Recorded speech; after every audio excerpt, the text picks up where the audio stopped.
Start recording in three, two, and one. All right, and welcome back to the Reserve Squad Midweek Show, a soccer podcast covering all things in the EPL from a bench perspective. I'm your host, Ben. I'm joined by my co-host, Rex. And Rex, due to circumstances at play here, um, I have said in the past that I do want someone other than City to to win the title. So I'm going to stick by my word, and that means that yeah, at least for this week, with Liverpool basically not having a shot, I don't think anymore at the top four. Klopp even said in his post game yesterday that the boys need to keep their levels because there's still Europa and Conference League to play for, which really did inspire me. So that said, I think I'm going to be cheering for you guys this weekend at the big showdown with Anfield. So Really? there we go. Oh, that's interesting. Yeah, I don't know. Maybe it won't be a big showdown, but at the same time, I don't know. I'm just pessimistic Arsenal fan, so I could see us losing, but I I mean, don't know. morale just could not be lower, from at least from my perspective. So maybe there's True. some kind of spark. But yeah, Maybe they just we're gonna won't get have to anything to play for. we're gonna get to why because Liverpool it did play Man City on the weekend, and you'll maybe get understand where I'm coming from. Once we dive into that, we'll talk about what Arsenal did versus Leeds, which was impressive. A little bit of that Gatorade commercial. Anything you can do, I can do too. Well, with Arsenal kind of matching what City did, and then really we're going to get to there's a lot of storylines between what coaches or what teams are doing with managers. So that's maybe going to be my story of the week. We're going to try to get started a little quickly because you said you have to go in a bit. I mean, Rodgers makes the 11th coach being sacked, and at this point, I think it was the most ever in the season. And then Chelsea was like, "Hold my beer." By sacking Mhm. Potter the very next day, and the only thing I can think of is I'm curious if Leicester and both Chelsea were waiting on some financial reports that maybe this kind of helps them when it comes to the way they can kind of maybe push finances like to the last year. Because Chelsea doing this on top of what they've done, I think it's going to be. I think it was going to hurt them financial fair play issues. Um, but I don't know. I Yeah. mean, did any of those shock you? No, not really. I mean, I think some of them we just kind of like Rogers was already on the hot seat, and then they lose to Crystal Palace, and I think that was just the tipping point, you know. So we already figured he might be gone. I don't know. It's almost like a racing game. Like the owners that were thinking about firing their managers, all of a sudden started to fire those managers when certain people were released of their jobs, like Nagelsmann, and I think Right. Tottenham has an opening. A bunch of other teams have openings, so I think part of maybe Rogers being sacked was maybe Leicester wants to go out and grab one of these good coaches that got fired if they could. But it's so many teams with vacancies. It's just weird. I feel like it's just a mad rush for any decent coach that's available now because they're going to be snapped up quick. I think it's the feeling. You can't really wait around until the summer with an interim manager. I mean, we'll get to it when we get actually to Leicester, but I mean, just with Brendan Rodgers, his resume is actually pretty good. I mean, I do think the shine has run off a little bit, but I mean, if you do you think he's going to get picked up like relatively quickly, or do you think maybe people are going to look at what Michael Carrick is doing, what maybe they see what company's doing at Burnley? I mean, do you think maybe they try to go that route instead? I don't know. I think Rogers would be picked up if he wants to be picked up. He might just want to be like, I just want to take a break until the summer I get and to that, then yeah. sign with the club. But I mean, you're right though. Like this Leicester team, it was only a couple years ago. They like on the last day, 2 years in a row, got knocked out. Yeah, almost got got knocked top out, four. finishing fourth. Yeah. So yeah, they're almost in the Champions League, and they did win the FA Cup with Rogers too, Right? and the Community Shield. So I think he's a good coach. He's coached at big clubs. He coached at Liverpool, even though it didn't really work out there. But he's well experienced on. I think if he wants to, he could immediately probably find a job at the top level. But I think he can take his time if he wants to, and just be like, I don't know, it'd just be weird to be sacked and then like 2 weeks later be at another club. So he might want to just clear his mind and take some months off. But I don't know. I think he would be a wanted guy. He's got Premier League experience, which is very highly sought after these days. I mean, it was only maybe 2 years ago where his name was mentioned for Arsenal. His name was mentioned for Man United. I mean, the shine really has gone off, and frankly, I do think that that's part of his doing, to be honest. But also Leicester's been in Yeah. some financial holes. this season, which we'll get to. I mean, the Potter Yeah. sacking to me just absolutely insane. Unless you had someone to immediately bring in. I had I get the idea that they want to go all in for Champions League, but you can't just do that without a manager. And Yeah. Chelsea yesterday, I mean, they did all right versus Liverpool, but again, the same issues were that showed up that have showed up really, all season for them. And it's not Potter's not the reason why João Felix can't score a goal or Kai Havertz can't score a Right. goal. So Yeah. I truly didn't understand that. And one thing I put down here is if I'm Spurs, I immediately think about hiring Potter or Leicester. I don't think Yeah. necessarily Potter unlike with Rodgers, I don't think Potter's shine has come off. I think more it was managing an absolute chaotic situation at Chelsea where it almost seemed like they signed 22 players and they didn't know what to do either. Yeah. That's a good point, Ben. On Twitter, I saw someone was saying something like some of these players for Chelsea, like Mason Mount and others.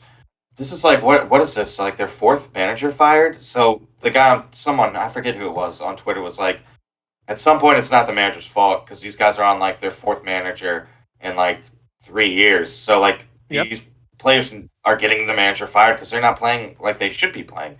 And when Bowley opens up his pocketbook to buy all those players, there's not going to be you're not going to have a long leash because that's a lot of money to be languishing in 10th or whatever they are, even lower now. I think so. And The leash was always going to be short. to make matters worse, the people that were actually responsible for it, at least according to the Athletic, is two people that Graham Potter brought over with him from Brighton. So Mm. how's that for stabbing you in the back? Um, Yeah, aren't they going to keep? I think they're going to keep the staff except for Potter. Is what I was. I think that's what they're saying in the pregame yesterday, which is surprising. At least till the end of the year. And to be honest, I mean, we'll get to Chelsea. Chelsea did lose to Aston Villa.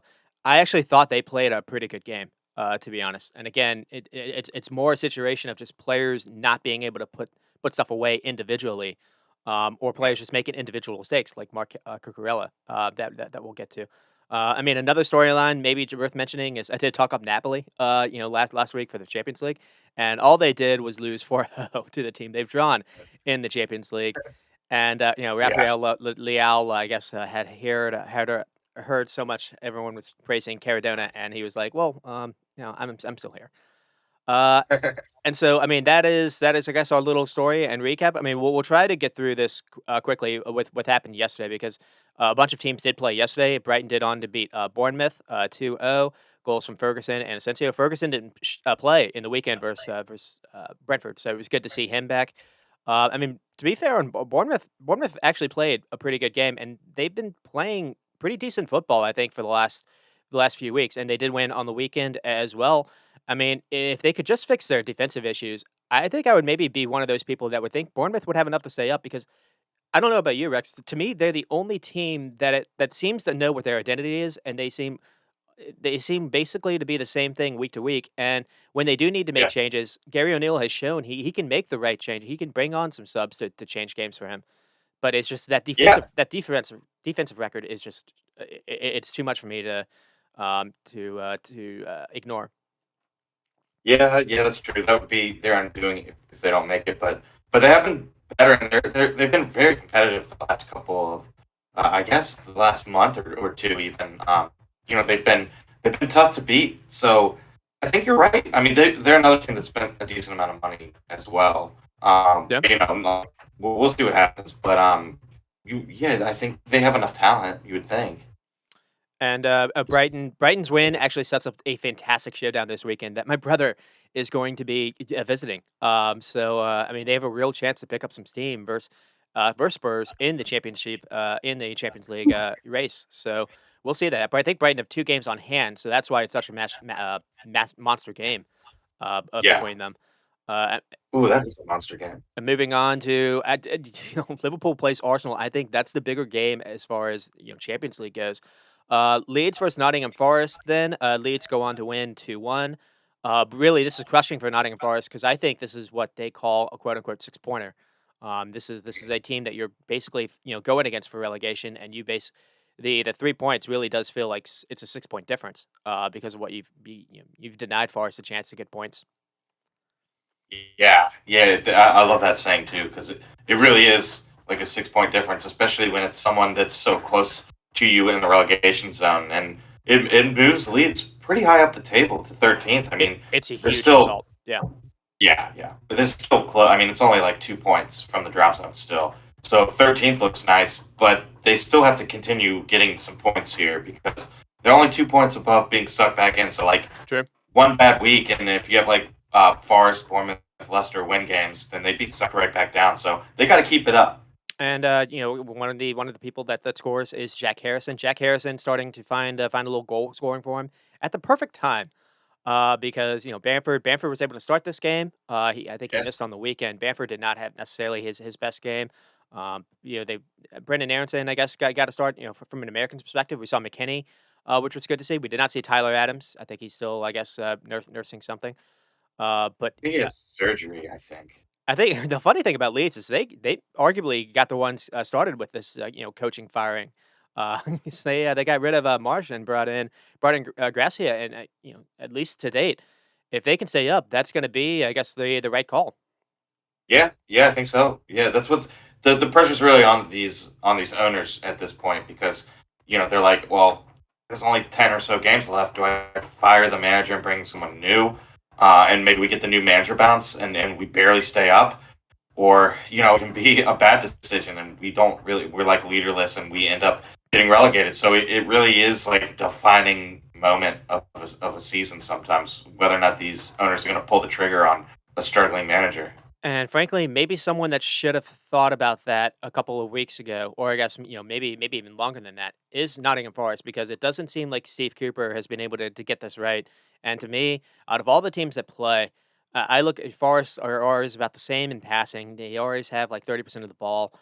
You're never really seeing many kind of shot creations from them. If it's not a hero job by Brennan Johnson or maybe Gibbs White. I don't really see how Forest are able to just be a threat, let alone how bad they've been defensively. I look at Forest as basically one I've already penciled in. I don't know about you. I don't know. They have so much talent that I keep thinking eventually they'll make things right and we'll make a late push. But I mean, it's pretty late in the season now, and they haven't done it, and the players still don't seem like they've gelled that much. So yeah, I Ben, I agree. kind of think so too. I mean, I mean, just not up. the home Brandon Johnson, maybe the home heroics by him. atmosphere is maybe something that can kind of maybe they can get some kind of key results to Does help them get out. yeah, it does get rowdy there. We mentioned Bournemouth, and I don't know if you got to know this, but when we'll touch on Everton later on in the show as well. The last game of the season is Bournemouth, I think, at Everton. So that game could maybe decide, which one of those teams goes, if it comes down to that. Yeah. We'll move on to Leicester and Aston Villa. Leicester with the first game without Brendan Rodgers, and frankly, you maybe see it wasn't necessarily a Rodgers problem because Leicester were just awful.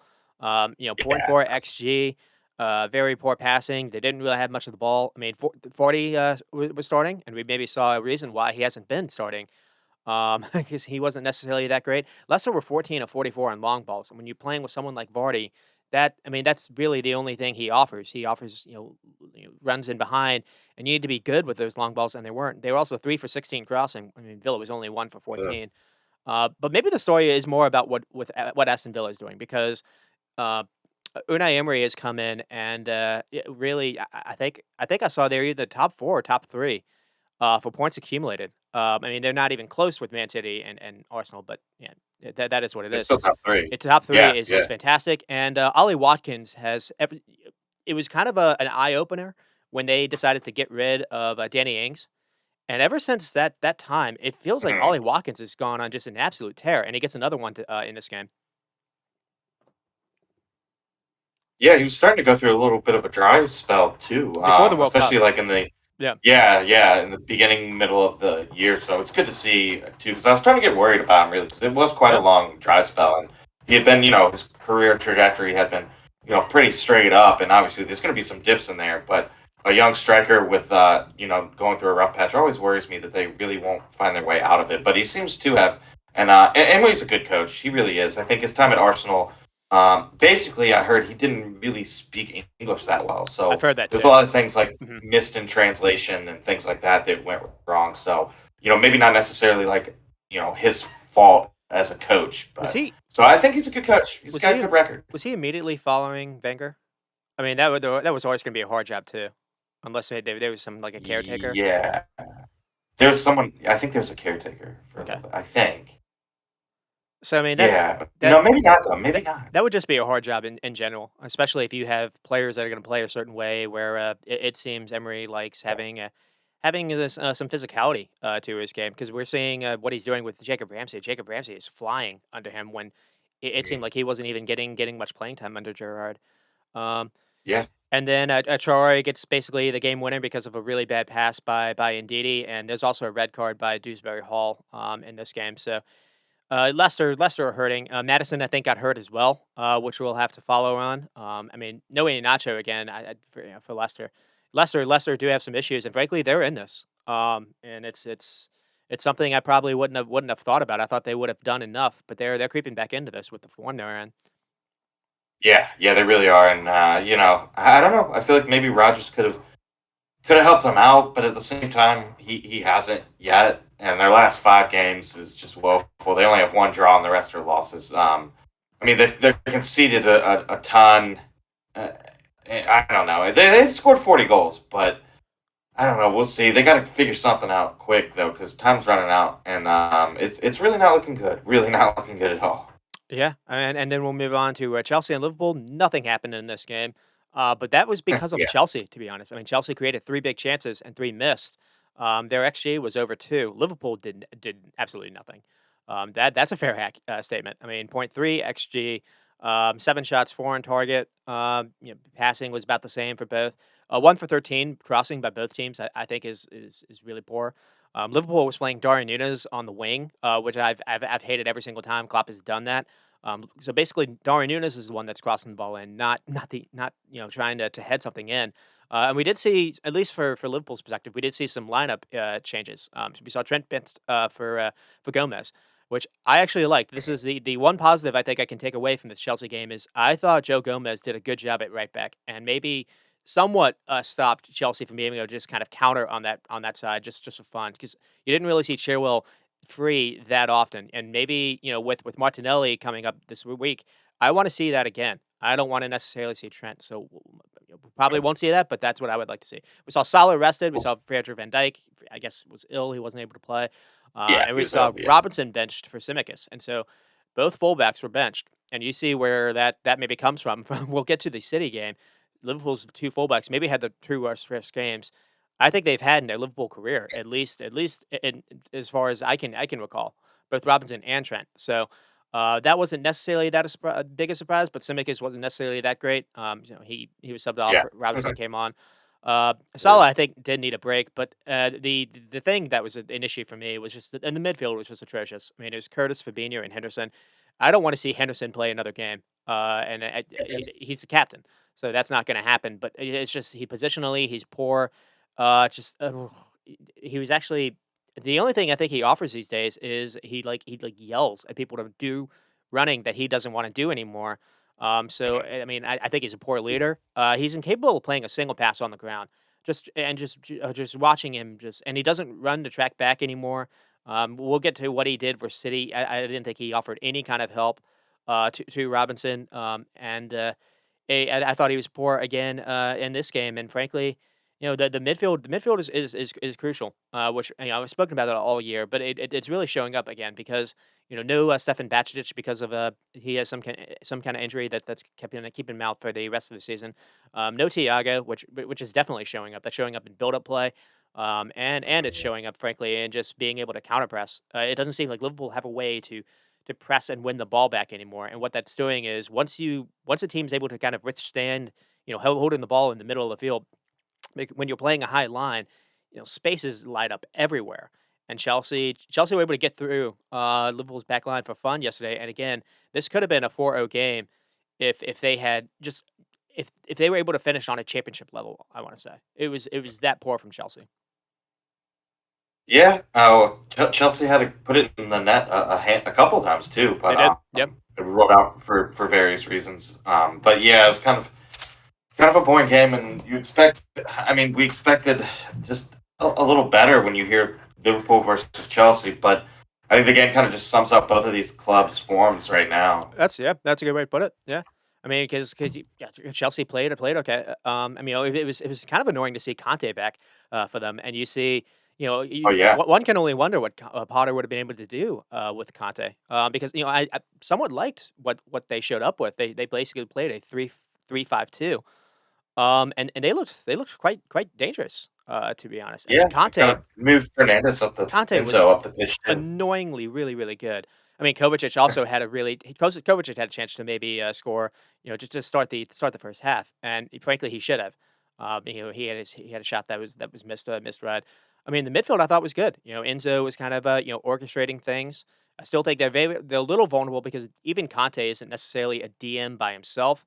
He's more of Yeah, like just kind of he's like he can be a second guy, when it comes to being a defensive midfielder, but I don't think he's a lone CDM. But that's really the only negative. And then again, I don't know what you do with Yao Felix and Kai Havertz. I just think they're too alike. They're too similar, and basically when you're playing both of them, you almost cancel each other out. So yeah, that's true. Honestly, yeah, it's just weird. But I guess at least for them, Felix is a lone player, so there's no obligation to buy. yeah, true. And then I don't know. They'll probably just try to restart in the summer, I guess. Maybe buy money on a big name striker. I don't know. It's a mess, so Ben. It's funny. I'm trying to think right now. Is anyone that's actually like gotten someone on loan? Actually, I guess maybe Arsenal. No, Arsenal didn't get anyone on loan. Trossard on loan. I, Um, nah. you know, Well, yeah. United tried to do Wanghorst on loan. Liverpool tried to do Arthur on loan. Chelsea, Felix. I think all of them have caused more problems than helped. To be Yeah. honest, which we'll maybe get into. And again, it's one of those things where you're not necessarily married to the person, so I you bring in someone at least with Felix, someone with a flashy name. Maybe the owner wants to see him play, but yeah, I think it's maybe time for at least one of Felix or a Havertz needs to be set down. I think make room for Yeah. Mudryk. I think so. Sterling is back. Maybe try to see what Sterling can offer. So. I mean, and for Liverpool's perspective, the only player that they brought in, I thought this was very fitting as well. The only player they brought in the January window was Cody Gakpo, and Klopp, in it's basically a must-win game, decided no, he's not good enough to play in this game, and so you brought this guy in because he was supposed to kind of fix the problems, and it obviously nothing was fixed there. So there we go. All right, Yeah, nothing's fixed yet. That's for sure. and I've only just gotten started with my rants because we'll get on to Liverpool and Man City. I'll try not to spend the whole show on this, Rex. But I mean, Liverpool do get the first game. Did you get the first goal with 1-0 by Salah, and then Alvarez is able to make it 1-1. It's 1-1 at halftime. Oddly enough, I texted Jeremy. I was fearing something similar to like a Man United Liverpool second half, and I didn't mean that in Liverpool's favor because there are a few chances that's basically anytime City were able to kind of withstand the first amount of pressure, it seemed like Liverpool were open, and it was more a chance, more a thing of City making mistakes or not making the right pass than Liverpool necessarily being good defensively, and that's what really showed up in the second half. And you get started early with just an absolute stupid goal to give up with Kevin De Bruyne.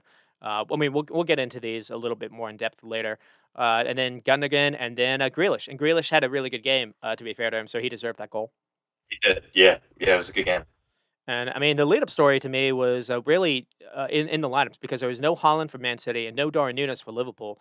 And one that maybe helped City, and that definitely hurt for Liverpool, in my opinion. And then I think the other thing I put down was, which I'll get to later, is I think this was a fitting end to maybe the Klopp and Pep storyline because I do think it's going to be the last time we see Liverpool compete with City and Pep for a title under Klopp and FSG. And it's Ooh. frankly been their own doing. And then another thing I want to put down is I think for the first time I understand what Pep's trying to do with this kind of weird 3-2-4-1, or basically a front five formation.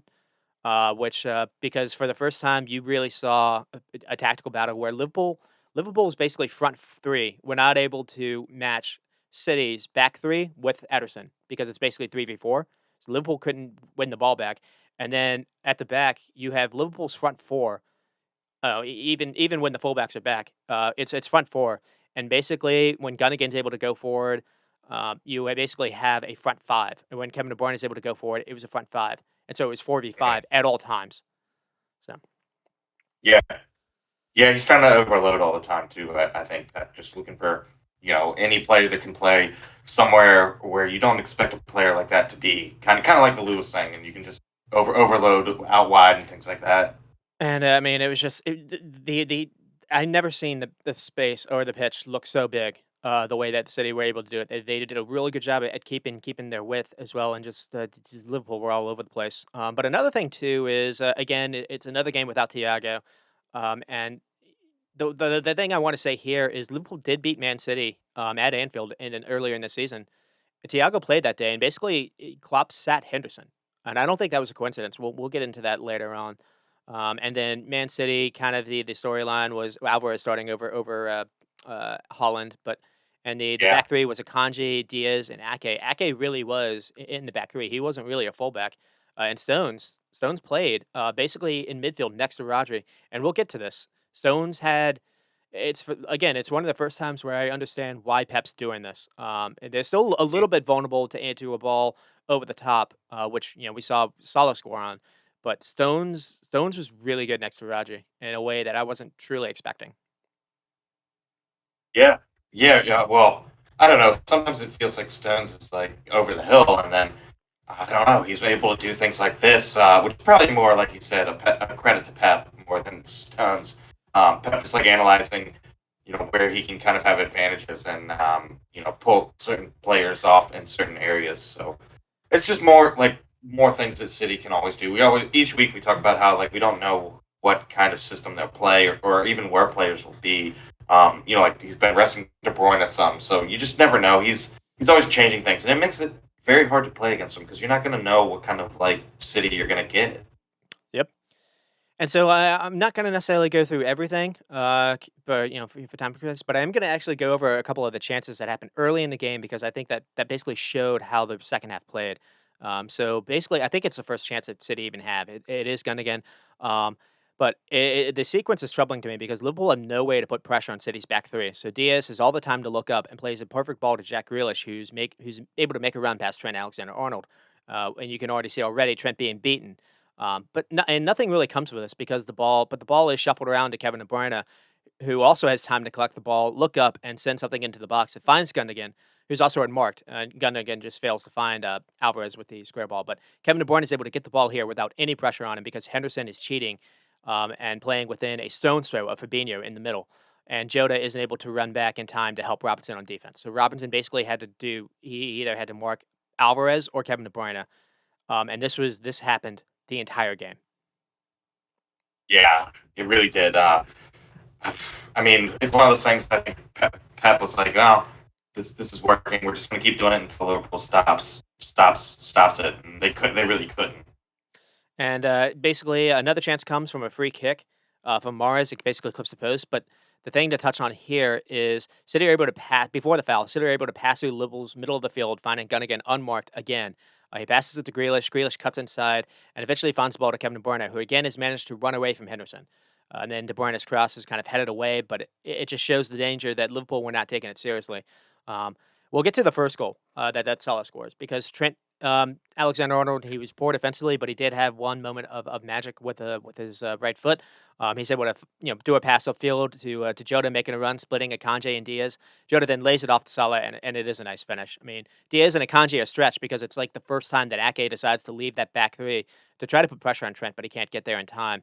Um, and it's one of the few times that Liverpool had success actually playing from the back. This goal really Yeah, starts with Allison being brave and being able to slip a pass to Fabinho past Alvarez.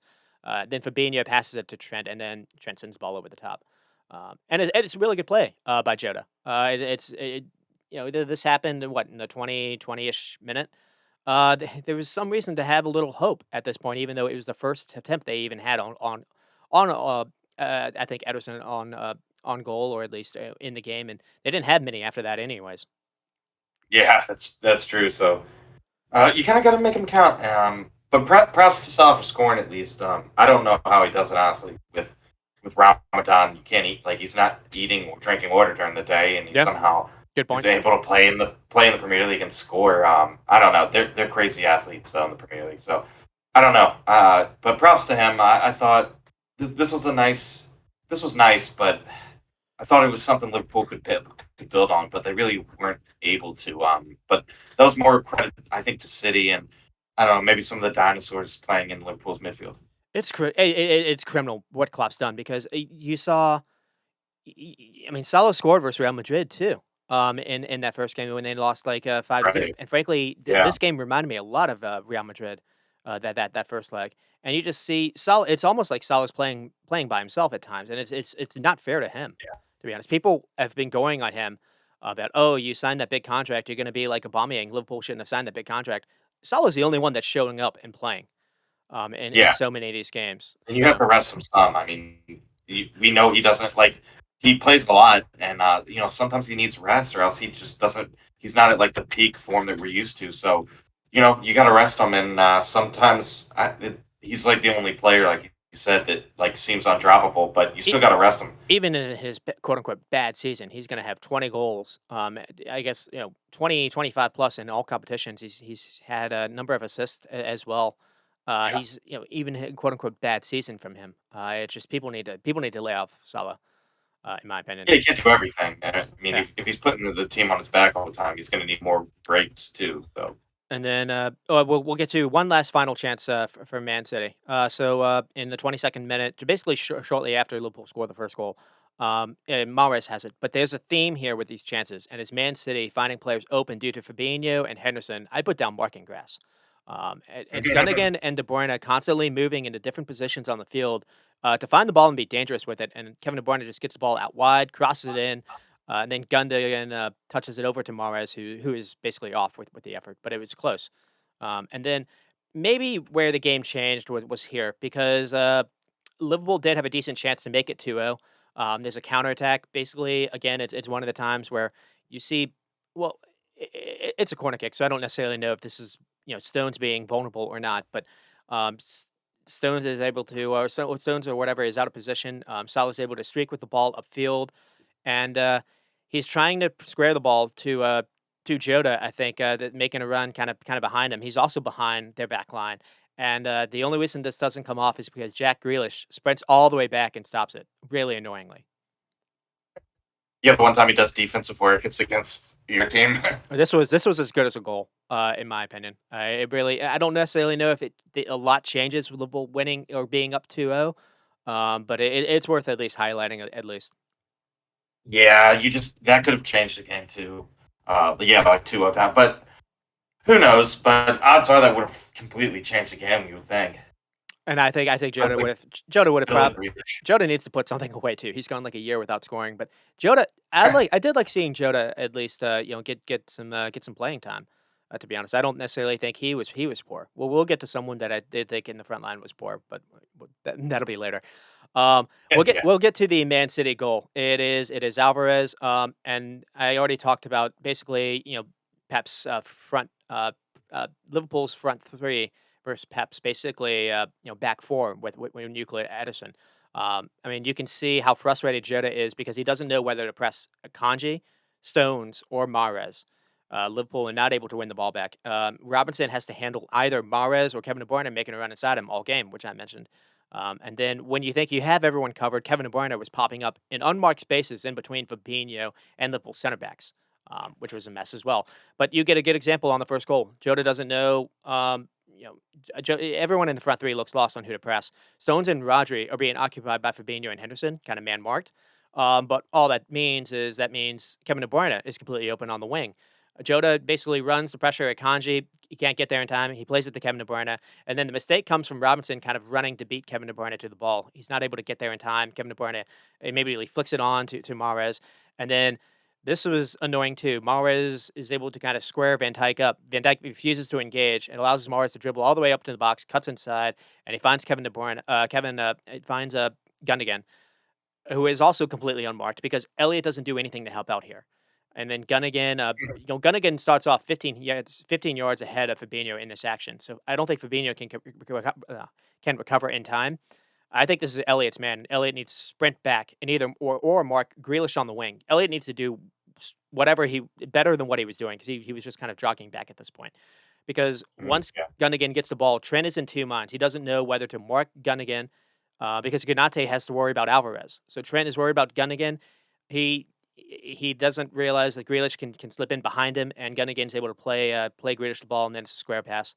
But Mm. in Liverpool were just sixes and sevens on this play, and what's annoying is, they're up a goal. You don't necessarily need to press and need to. Robinson didn't need to run to try to stop Kevin De Bruyne. The danger wasn't necessarily there. The danger was behind him, and he allowed the ball to get behind him. Yeah, yeah, it kind of summed up Liverpool's game in a microcosm, which like it was just disappointing because when they scored the goal, I thought yeah they would just go on to like build from that, and I mean they really didn't. If anything, it just more spurred City on, and kind of City was like, okay, we got to change our attitude immediately, or else we're gonna lose. So I don't know that was disappointing because I thought they had a it's a great start into a big game, and you know, like you said, if maybe they put that second one away, who knows what happens? But 1-0 up on City, I would just expect Liverpool to do better. But it speaks to more, like you said, like their tired engine room that's been tired and hasn't been replenished in years. I mean, we're seeing like the fruit of that at its maximum this season. Yeah. So I don't know. There's just like we talk about it every week. But unless people get healthy in the midfield that we haven't seen in a while, they're gonna unfortunately probably have to wait until the summer. And I don't know. They better do something in the summer. I see they're looking at like Nunez from Wolverhampton and some good strong central midfielders, but I don't know. They really don't have much. They got what they got right now. Some players are injured, and they're gonna have to make do with that until the summer, or some of these people come back from injury. But they're running out of time to come back. Not many games left. And I keep hearing that if they don't get Champions League, that will change how they go about, their investment strategy. And Yeah, I keep hearing that in one ear, and I also keep hearing, "Whoa, they're really still trying to go for Bellingham." That does not make sense to me. And frankly, you yeah. kind of the way that we've talked about Liverpool's issues all year, it's not Jude Bellingham you need. You need someone like Moises Caicedo or Manuel Ugarte, players like that. I'd even take Fulham's Paulinho at this point, just Yeah, someone that has legs that can actually do a job in midfield, that can win the ball back, that can also cover ground because and more you're from right. Liverpool Swan. don't have Liverpool Henderson and Fabinho cannot mark anything more than 5 yards ahead of them.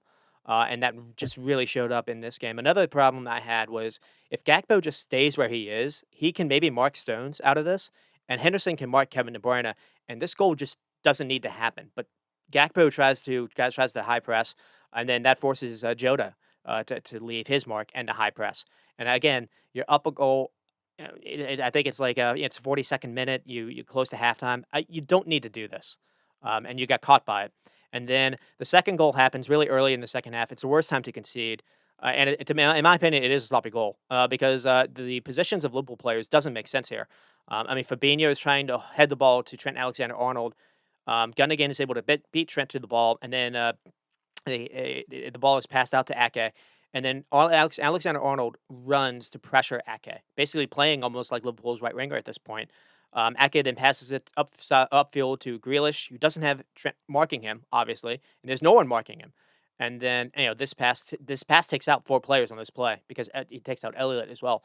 And then Grealish at this point can run upfield or has a run upfield into an area where Kanate can't really mark him either, which isn't so. I mean, Grealish gets the ball in kind of a really dangerous spot. He then plays a square ball to Alvarez, who has also run to a point in the field where Virgil van Dijk doesn't run all the way up there. And he's in between Van Dijk and Fabinho. Alvarez then sees Kevin De Bruyne is offsides, but he's able to also see that Mahrez is even with Robinson, and he plays a switch ball over the top over Robinson, who seems more worried to be even with Van Dijk than necessarily worrying about where Mahrez is behind him. And then from there, once Mahrez is able to get onto it, it's an easy square ball for Mahrez to hit Kevin De Bruyne, who started off hilariously offsides, but because he's behind the ball, all Kevin De Bruyne had to do at that point was just stay in front of Virgil van Dijk because the only thing Virgil van Dijk would have been able to do was foul him. So True. this Yeah, that's was true. this was unfortunate. I mean, it's one of those like funny things where it's interesting you don't see this more often. How because someone's being hilariously offsides, you think, oh, we don't necessarily need to mark with him. But if you can get a ball, if you can get a position where you can get him onside, that's basically a tap in every time. Mm. Yeah, this was really really poor by Liverpool. It's poor goal to concede. It's especially poor goal just immediately coming after halftime. But another thing too is the back line is stretched. Alexander Arnold is supposed to be your fullback, and he's playing in midfield or right winger to press Ake. I don't understand it. And what that does is that moves Kanate over to basically be your right wing spot or your right back. That moves Virgil van Dijk out of position. That basically Robinson almost has to cheat. He doesn't because he's worried about Kevin De Bruyne trying to make a run past Virgil van Dijk. Robinson doesn't know Yeah. Kevin De Bruyne is going to be offsides at this point. So that's the reason why he's trying to cheat. And because he's doing that, he can't worry about Mahrez, who's doing a really good job to keep as wide as possible to stretch the field. So Yeah, and it's Robinson's got to cheat in though. Unfortunately, like it's just one of those things where Pep kind of just overloaded him, and he had to make a choice. And I mean, he made the right choice, but it still just creates a ton of space because you got to mark like that back post guy, so he's got to tuck in. Um, so it's just a tough situation. More overloads by Pep too. I think it's the first time I think Pep realized that it's not the same Klopp team that he's had in the past. Virgil van Dijk can't do hero jobs 1v1 anymore. Liverpool don't have a midfield that can go, man be man versus Man City and actually get them to press and turn it over anymore. And you really saw Man City just really enjoy their football in the second half. And then they get the third goal with Kevin Gundogan. These two I think it's fitting these two goals are back to back or about these two players, which we'll maybe get to later. And in brass tacks, I don't think this goal should have happened. But Man City at this point are just playing triangle after triangle with John Stones all the way up the field, and then they're able to find Mars on the wing. It shouldn't be a problem because Man City at this point have 4 people in the box versus Liverpool 7. But Liverpool are ball watching instead of man marking, and no one picks up Alvarez, and Mars is able to pick him out. Alvarez then takes a touch, pass Fabinho, gets the shot off.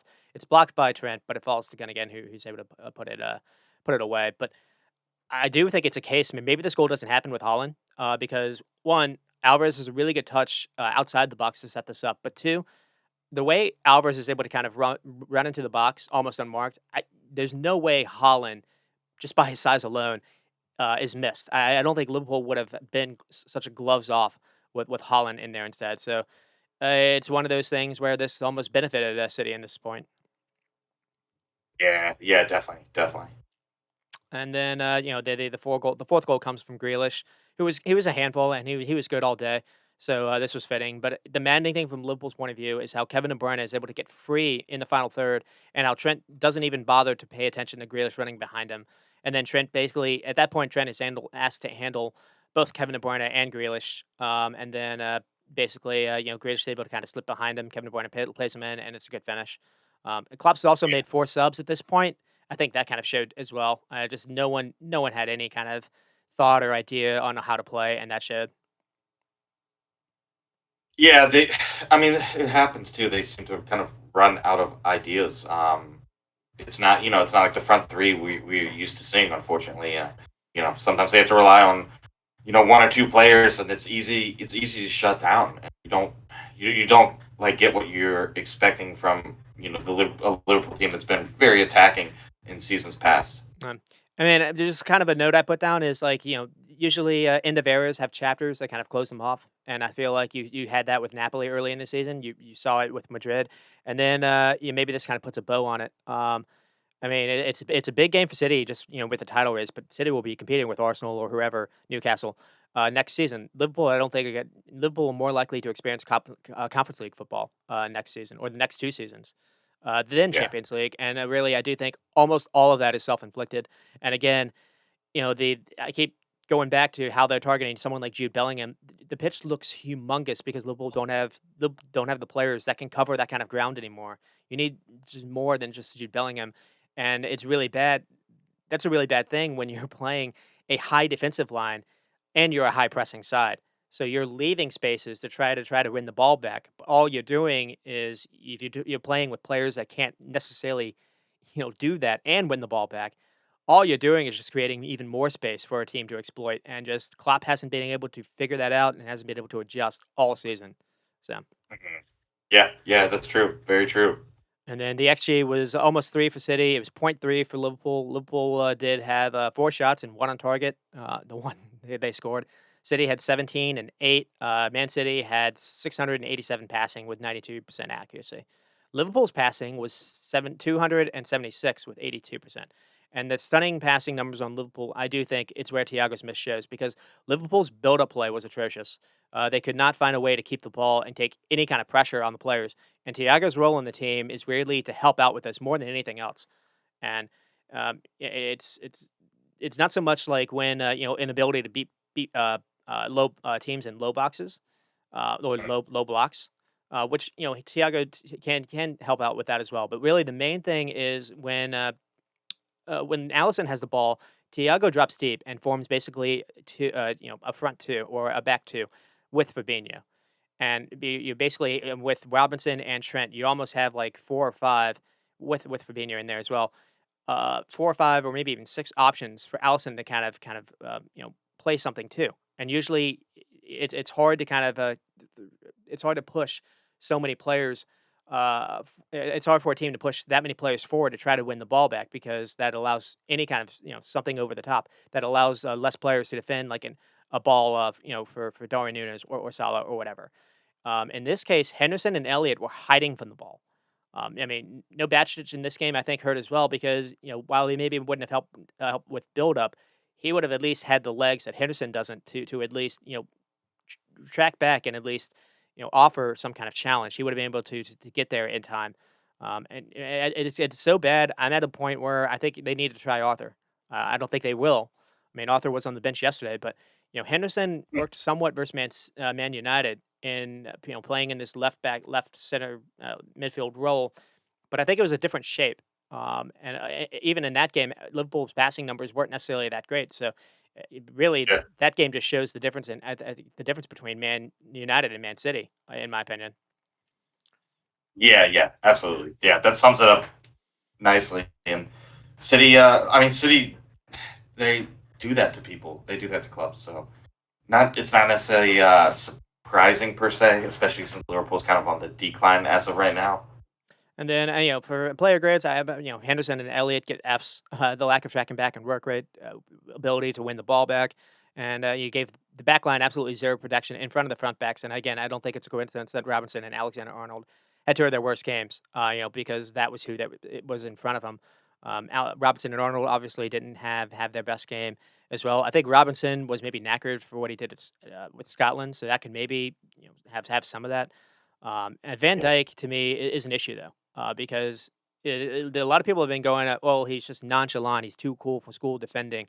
I'm starting to worry it's more than that. I'm starting to worry that it's something with his knee, where mhm, he doesn't when he's running backwards. He's not when someone cuts inside him.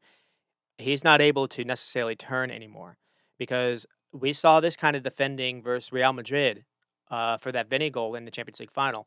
We saw in the in the very first game in the season versus Fulham, Van Dijk had something similar versus Mitrovic, and everyone just kind of mhm. put that off to maybe just Van Dijk making a mistake. We're starting to see it too often, where I am starting to get a little worried. And if Van Dyke isn't necessarily able to be, 90 or 80% of what he was in the past, because he was stopping teams by himself at times. That Yeah, brings up an uncomfortable conversation going forward. But yeah.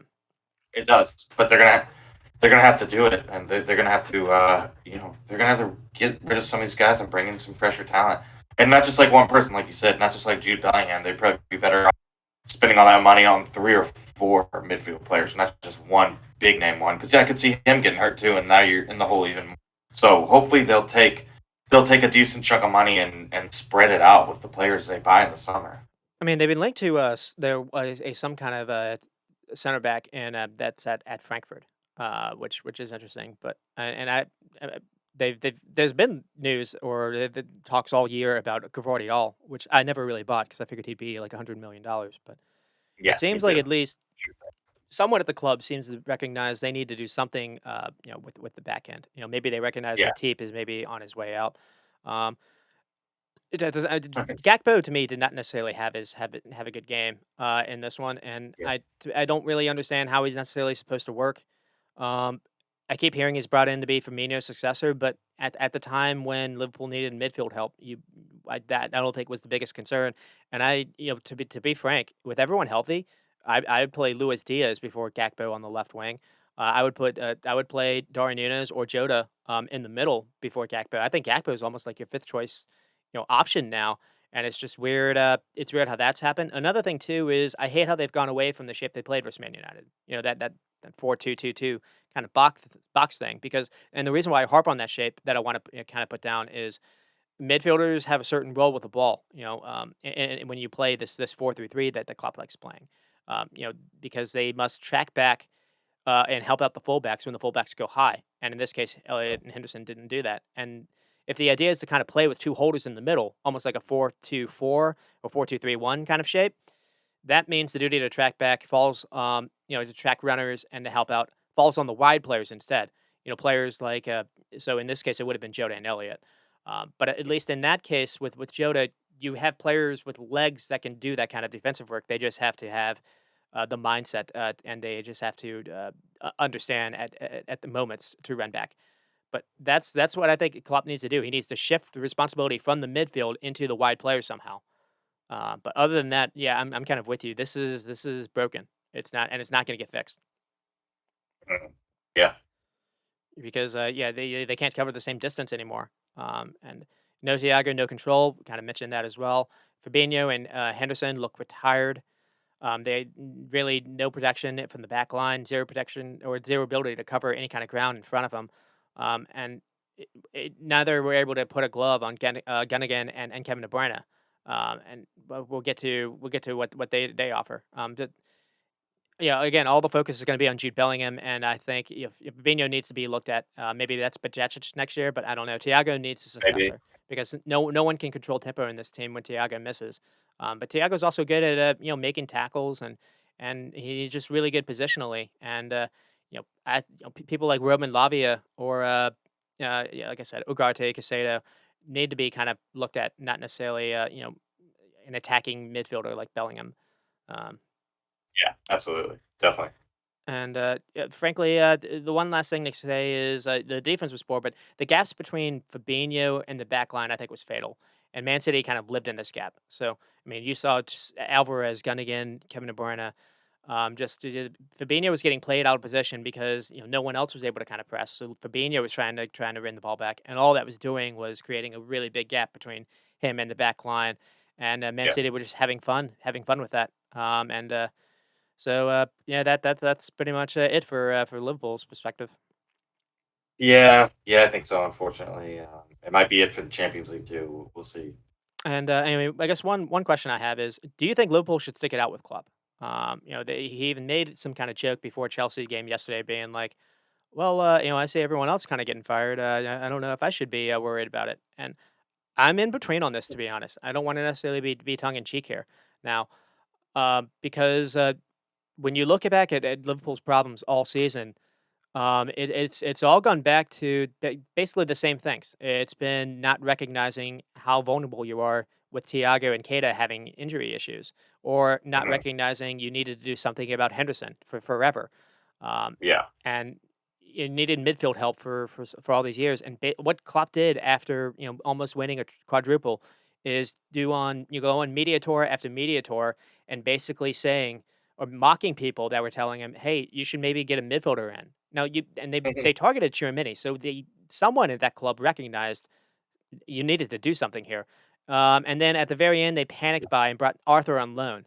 He's played 8 minutes and he's been overweight, and because he was overweight, he tore something trying to get back into shape.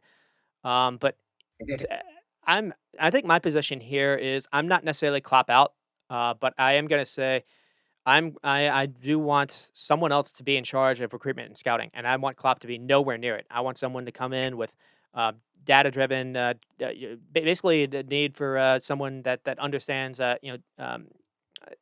how to target players using advanced data, essentially. Mhm. Basically, what Edwards was doing before Klopp necessarily took over, because it doesn't seem like And the way they keep talking about Bellingham, to me says that it's a Klopp-driven thing. Klopp wants him, so that's the reason why they keep trying to do that. I don't think they're able to necessarily see alternatives. So if that doesn't happen, Hmm.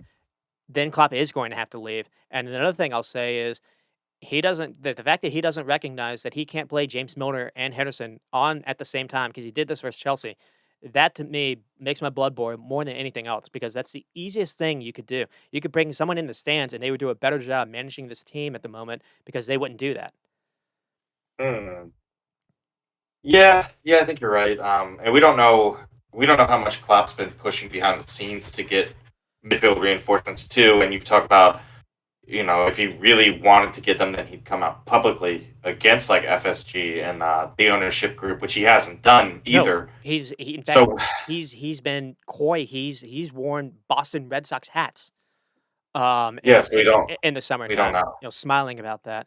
So yeah, another last thing to say is you should enjoy what's happening with Arsenal because it's crazy how quickly things can change. That's Because absolutely true. Yeah, yeah, in half a season, Liverpool beat this Man City team. They beat them twice. They beat them in the Community Shield as well. They lost to Real Madrid in the final thanks to Courtois having 10 world class saves, and Madrid just spanked them 6-2 aggregate. This all happened in yeah. We 6 months. don't. Same with like Arsenal, in the Invincible season and like 2005 and stuff. If you had told Arsenal fans that it'd be 19 years and they wouldn't have won another Premier League trophy, they'd be like, "What?" So yeah, I mean, it's hard to win in this league. It's hard to get top four in this league. I mean, it's hard just to stay in the league. So yeah, that's you do have to enjoy it while you can because things go I don't know. They break down really fast in the Premier League. Either managers, players, ownership. I don't know. So, and no one ever stays in one place as well. So that's one thing too. You don't But see Pep is like ruthless. Pep will like take Cancelo out. He'll push Leroy Sané out, and it's mm, ugh, it almost feels like not Zinchenko and Jesus, he pushed maybe. Yaya Toure out. Oh Um, yeah, yeah.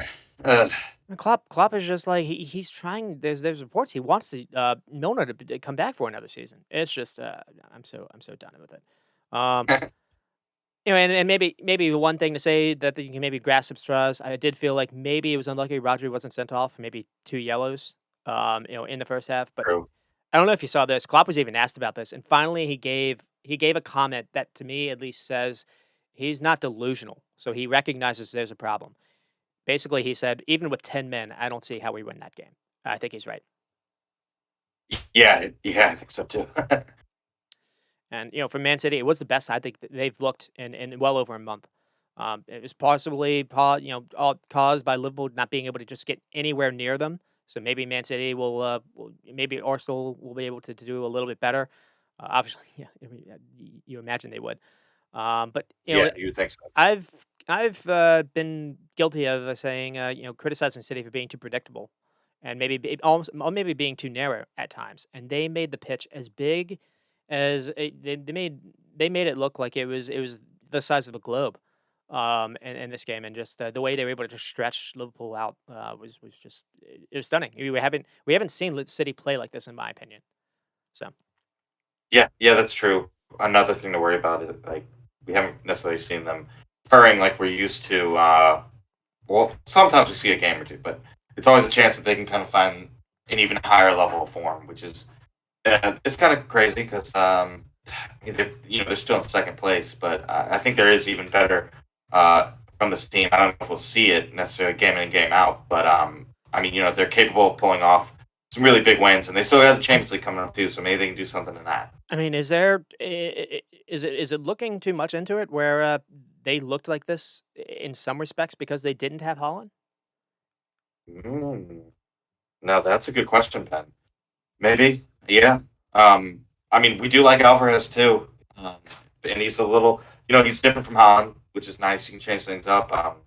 No, Ben, that's a good question, though. Honestly, maybe I don't know. Maybe we'll see what happens when Holland comes back and how they play. But I mean, it could just be teams like if you play like a deep block, it would be significantly deeper. are significantly different. The way Liverpool were just kind of out of position at all times, the way Alvarez was able to kind of just run and get Fabinho out of position, or to get Kanate or Virgil van Dijk to get out of position was just really annoying. Like again, I don't at least on that third goal, I don't think City score that third goal with Holland. I don't think Holland does what Alvarez does with either the touch, or I don't think he's able to make a run disguise with no one marking him.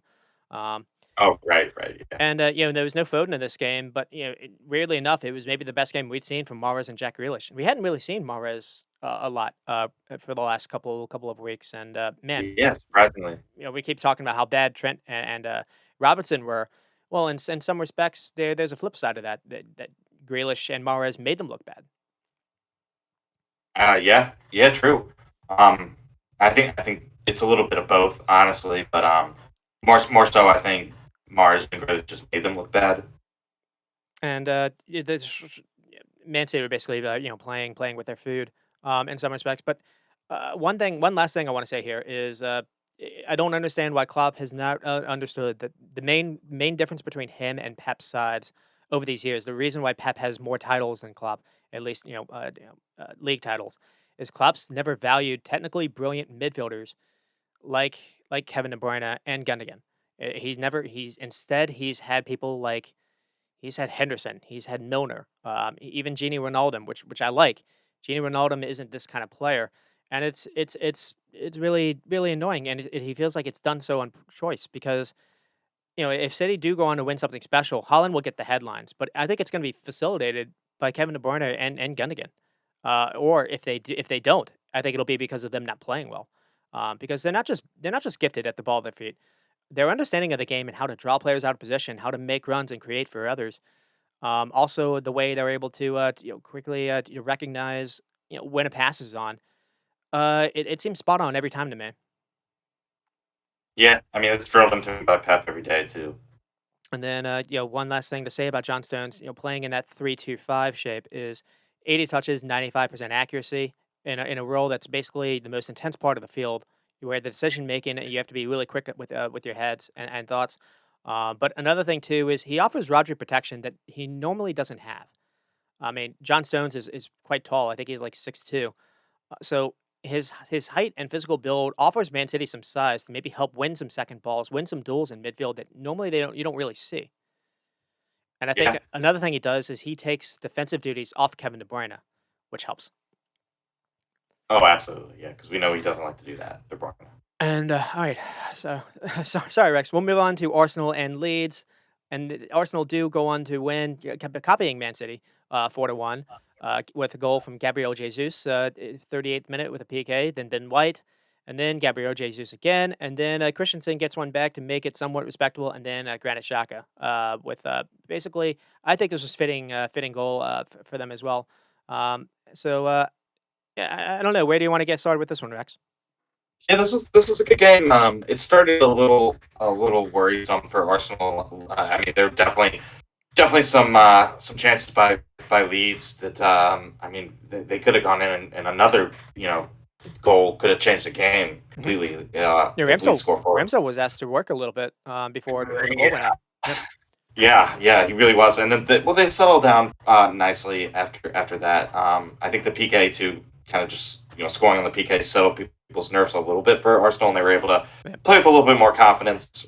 But I mean, it was a pretty good half for Leeds. Only 1-0. They're still in the game, but Arsenal just kind of turned up the tempo a little bit more in the second half. I'm still mad that they conceded that goal, and I know Ramsdale will be mad too because he's trying to win the Golden Glove for most clean sheets. Oh, And it's back to back. It's back to back 4-1s where arguably he could have kept a clean sheet in both. Not that it's his fault, but so that's something I don't know that they need to clean up. I think looking down the future, but it's another good game for Holding. I think as well, and looks like he's going to have to play this weekend too. Looks like Saliba's back is still hurting him, so I think it's going to have to be Holding at least for one more game. Maybe for we don't know I mean, what it's going to take. yeah, you brought it up. If there's one thing to maybe focus on, at least from my perspective as a Liverpool fan, I do look at Holding because you mentioned the third goal or the goal that leads to score, and I think the issue was Jack Harrison was allowed to dribble all the way up the field because Holding doesn't want to engage. Will Holding is worried about Harrison trying to run behind him, and so it does feel like watching Holding the way he was basically he was just offering that space. He was basically here dribble all the way up to the box before I engaged you. That's how Virgil van Dijk's Mhm. been defending to me. So look at Holding as Yeah. maybe one area you can exploit. But Oh, for sure, for sure. Maybe like Saka too if he's beat up. 'Cause he was. I think this was smart by Arteta to rest him because he played in the England games. He was hacked to bits in the England games too. So yeah, it was nice to be able to he came off the bench and got to play a little bit. But it was nice to see him rested and have us, not skip a beat. Because when I saw he was being rested, I was like, it's understandable, but I'm still worried that, without him, we might, lose a bit of something. But I mean, Trossard has been brilliant. He's just the assist master. Can play all over the place. Has played false nine only a couple weeks ago. Now he's on the right wing, and he gets another assist. I think he's gotten like 8 or 9 assists since he's come to Arsenal. you're right. Um, Yeah, so he's like a big props guy to him as well. And Odegaard too. Odegaard got another goal. Some games he just seems like he's on autopilot. But he's always capable of like a quick brilliance, a moment of brilliance every hmm once in a while, and he's very important as well. and And the ball he sends over for that Shaka yeah, goal so good. is fantastic. Oh Um, yeah, so good. and Just all he needs is a little bit of a little moment to and to make something happen. And we touched on it last week that what Shaka offers to the team that it's maybe kind of underlooked or underappreciated is he recognized when to make that disguise run into the box, and for being he's maybe 6 foot or 6'2", um, he can be an aerial threat, and he does a really good job to recognize the two center backs are kind of split, and he basically runs to that gap, and it's a fantastic cross by Odegaard, like you said. Yeah, and he's got a little bit more freedom to make that run and not worry about his defense responsibilities. And it's paying off with goals and assists. I think this is his fifth Premier League goal of the season, which I mean it took him like 2 or 3 seasons combined to get 5 goals in years past. So the freedom that he's having is definitely impacting his numbers and goals and assists. He's getting up the pitch a little bit more and providing. It's nice. It's nice to see. And 6 shots on target, 5 big chances for Arsenal. The interesting thing was Leeds did have 7 shots and 5 on target. They only had Mhm. 33% of the ball and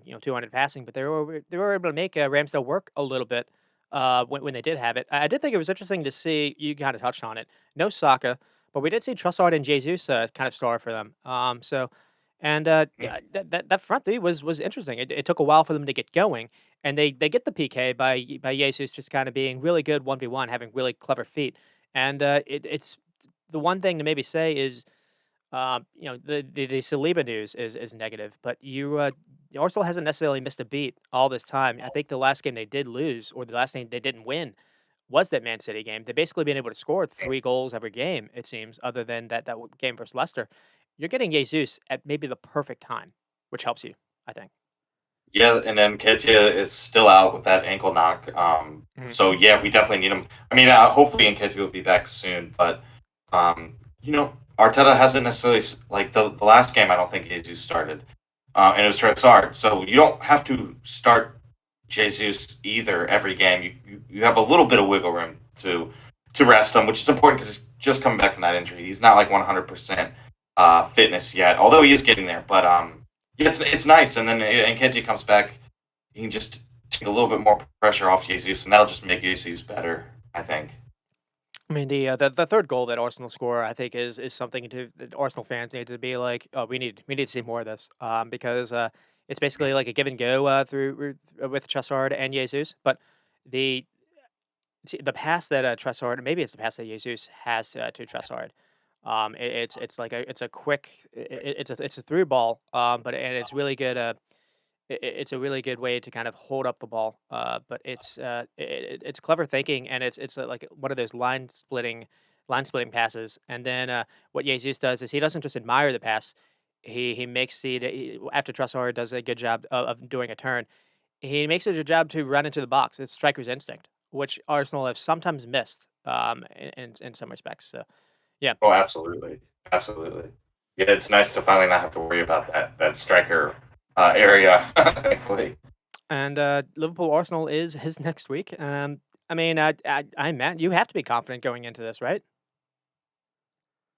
Yeah, I mean, it does look like Liverpool's kind of on the decline, and Arsenal's a little bit on the rise. But I mean, Arsenal have at times this year struggled with some bad teams. So I think there's always a potential, especially in the Premier League, where it can be a banana skin or it can be a really tough game to win. And Liverpool kind of have their backs up against the wall, and I think that makes them a dangerous team. And I don't know, they're going to be trying to play spoiler, and I'm a little worried. I'm always worried when they're in this position where it's a pretty big gap at the top, but they're still gonna have to win games and a lot of them. Hmm. So I don't know. I just always get worried that nerves will get to them or something. You just never know. I don't know. I don't know, Ben. It's worrisome, but yeah. I mean, if you're going on current form, I guess you would pick Arsenal, but every game's hard, and Bournemouth can give Arsenal. Everton can beat Arsenal in a game, so Liverpool certainly can. And the only thing I can think of is like maybe you guys just have a really bad day in front of that, or maybe Allison is amazing because Yeah, I or think both. Yeah, I think back to that first meeting in October when there were stretches in that second half where Arsenal had like 30 passes without Liverpool even getting close to the ball, and I don't Klopp doesn't seem to have recognized to play different systems, and I imagine Arsenal is going to be able to do that again. Also, Jesus is he's been a thorn for Klopp's sides, but both at Arsenal and City. yeah, He drew a PK that basically helped Arsenal beat Liverpool in that October game. So, and I right. think Yeah. Arsenal's killers are like Fabinho and Jota, and I don't necessarily know if Klopp's going to play them because he played them versus Chelsea. Oh yeah, interesting. We'll see what happens. Yeah, because it's not like a normal amount of rest unless you're used to like playing midweek Champions League games, then you got an extra day of rest taken. But still, it's a short week. And then for Leeds, the one thing I'm going to say here is I think let's see. Uh, Max Werber missing, I think, is a problem because I think he's their best center back, and he wasn't able to play yesterday. But I think Wolves versus even with him, Wolves had something like 25 shots a couple of weekends ago, and they're not really known for being prolific. Yeah. I'm trying to think of what teams can maybe keep the most clean sheets, down this stretch, as maybe kind of the best way to kind of predict how this is going to go. And to me, I think I trust Everton, West Ham, maybe Wolves more than Leeds, Bournemouth, and Nottingham Forest. Leicester is the shaky one. With Rodgers out, I have no idea what they're going to do. But I do think they're at least more skilled than those three. So Leeds, Bournemouth, and Forest right now is probably the way I would be leaning. Hmm. I like that, honestly. I like that. That sounds like, yeah. I mean, that's probably what I would pick too. I don't know. I don't know. Maybe Leicester in there. Who knows? I don't know. It's just everything's so tight. I just don't want to. I don't want to make a prediction because it could be anyone. Really, it It could be really like could. anyone of six. Yeah. It's crazy. Well, I think Bournemouth is safe. Maybe in Forest is safe. In the Leeds, you mentioned Leeds are like 15th. So Yeah. um, Yeah. But it's still so close. and then no Tyler Adams again. In this game they tried Brendan Aronson almost like striker that just really didn't work. But Yeah. Uh, anyways, we'll move on to Newcastle and Man United. This one basically ends up being a revenge for Newcastle after that EFL final. Newcastle win yeah. 2-0, goals from Joe Willock and Callum Wilson. The storyline I put down here was no Casemiro for Man United. I think was a massive difference. And Absolutely. this game, Always. this Yeah. game was big implications for the top four because I think with this Newcastle will either tie Man United or go above them in the table. I guess maybe for goal differential. And the reason why that's maybe significant is if they Newcastle can find a way to kind of get top four, maybe at United's expense. This could be a case of he who laughs first, laughs last, Mhm. maybe. Maybe. Um, Maybe. and Isak doesn't necessarily get a goal, but and Almiron didn't start. It was Jacob Murphy again. But I Yeah. think Chicken wing. Ishak has come in, and I think he's really changed. That's kind of been like the one change that Eddie Howe has done. He hasn't really changed anything else. He hasn't had Joe Linton for some of the stretch, but Newcastle's now on be able to win 3 games in a row. I think Ishak's been a real big part of that. He has, yeah. He stepped up nicely after this injury, and he's a player that I think Newcastle can start to rely on a little bit more, barring that he's healthy. And it's good thing that he is healthy because we know like Wilson and his injury difficulties. So they got two really good strikers when they're both healthy. And I guess at the very least, if one is out, you can hopefully play the other one and just avoid having both of them hurt at the same time. But yeah, I think either one is good. And if Isak can stay healthy, he's going to score a lot of goals. I feel like if he's the I starter agree. for Newcastle next Yeah, year and he's healthy, he could score like a bunch. because he can set people up too, which we see. Yeah, I guess we see for the Wilk goal. And I and mean, he's still young. He's the, been around for a while, but he's still a young player. they Newcastle don't score until like I don't know the 60th or 70th minute in the second Yeah, half, but they were all over Man United. They had forced in David De Gea into a number of really big saves, but they finally get their opener from Jacob Murphy draws people to kind of follow him, and he has a nice slip ball to basically splits two Man United guys, and he finds Ishak, and then Ishak recognizes Bruno making a run with the left fullback out of possession. Thanks to following, he made the mistake of following Murphy, and Ishak plays the ball to Bruno. So Ishak kind of set this goal up, and then Bruno floats the ball over the goal that to Alan Saint-Maximin, who heads it across goal for Willock. Lisandro Martinez is out of the picture because he runs to stop Bruno's cross fails, and then Rafael mm, Varane is out of the picture because he runs to try to stop Ishak. So Ishak kind of drew Rafael Varane out of position as well here. So he doesn't necessarily get the headlines, but he plays a big part in this goal. oh yeah, absolutely. And it's nice to see him. I guess at least play a part and some build up because he does probably deserve a little bit more, respect that he's getting, or at least be talked about a little bit. I mean, Liverpool. I mean, not Liverpool. They Newcastle did spend quite a fair money for him, and people were. He didn't necessarily. He never had big numbers either for Sweden or even in La Liga. But it is he's one of the Yeah, he's almost like a unicorn. It feels like there's a lot of potential that can be unlocked here. So yeah, it's and he been still is young, so yeah. there's a lot of potential, definitely. And because he showed up, and then within like 2 games, he had a massive injury, long term injury. So he hasn't actually played many games for Newcastle. And if you look at Yeah, it really games, has. if you look at games played or minutes played for like goal contributions, it's probably up there, and it would probably shock some people. He's already got a pretty good return for him. Um, and Yeah, then well, yeah, I think that's a fair statement for sure. Callum Wilson's able to get the second one from it's not a corner kick, it's like a free kick that basically looks like it comes from a corner kick. But again, they were looking dangerous on these all game. David Hay was having monster save after save, and the only thing I want to say here is the ball basically falls into the corner. And before this, Martial had stopped a goal by being on the back post to deny like Fabian Schär. I just think it's weird. We don't see more teams just trying to protect that back post a little bit more because this easily could have been stopped. But Yeah, people are going away from the back post and just putting that extra man in the box in the area, which is, I mean, sometimes it works, and then other times like this, it doesn't. And you're like, why did they not have the back post man? I mean, I don't know. It's hard. yeah, and then the shot, the stats on here were shocking. I mean, 3.5 xG, Man United point 0.7, Man United 6 shots and 1 on target. Man United had 10 shots on target in the EFL final just like a couple months ago.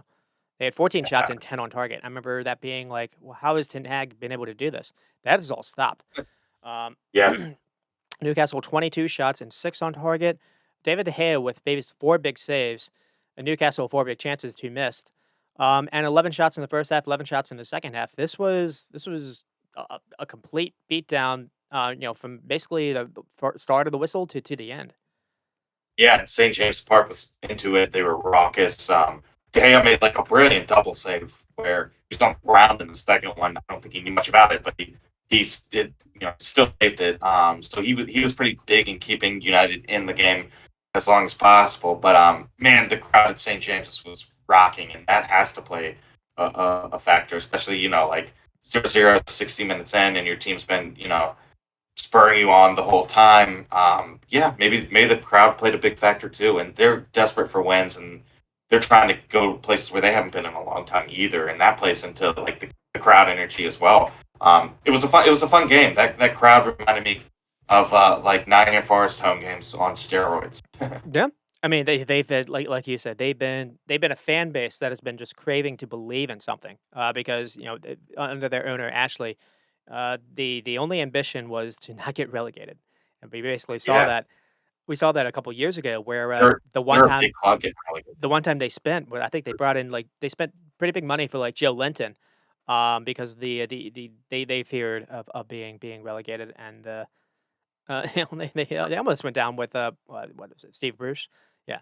Yeah. Um, Yeah, they did. they probably would have. Eddie Howe came in, I think they were last place. Ooh. The job he's turned around has been amazing. But Yeah, definitely. two players I'm going to talk about, Kieran Trippier and Bruno Guimaraes. These are two players I feel like if Man United had done their homework, had the scouts in at least in someone's ear, I think Man United could have gotten these players instead. And you just see the difference in quality between these two players to what Man United have. Trippier 4 chances created, six passes into the final third, 65% accuracy on crosses is mental.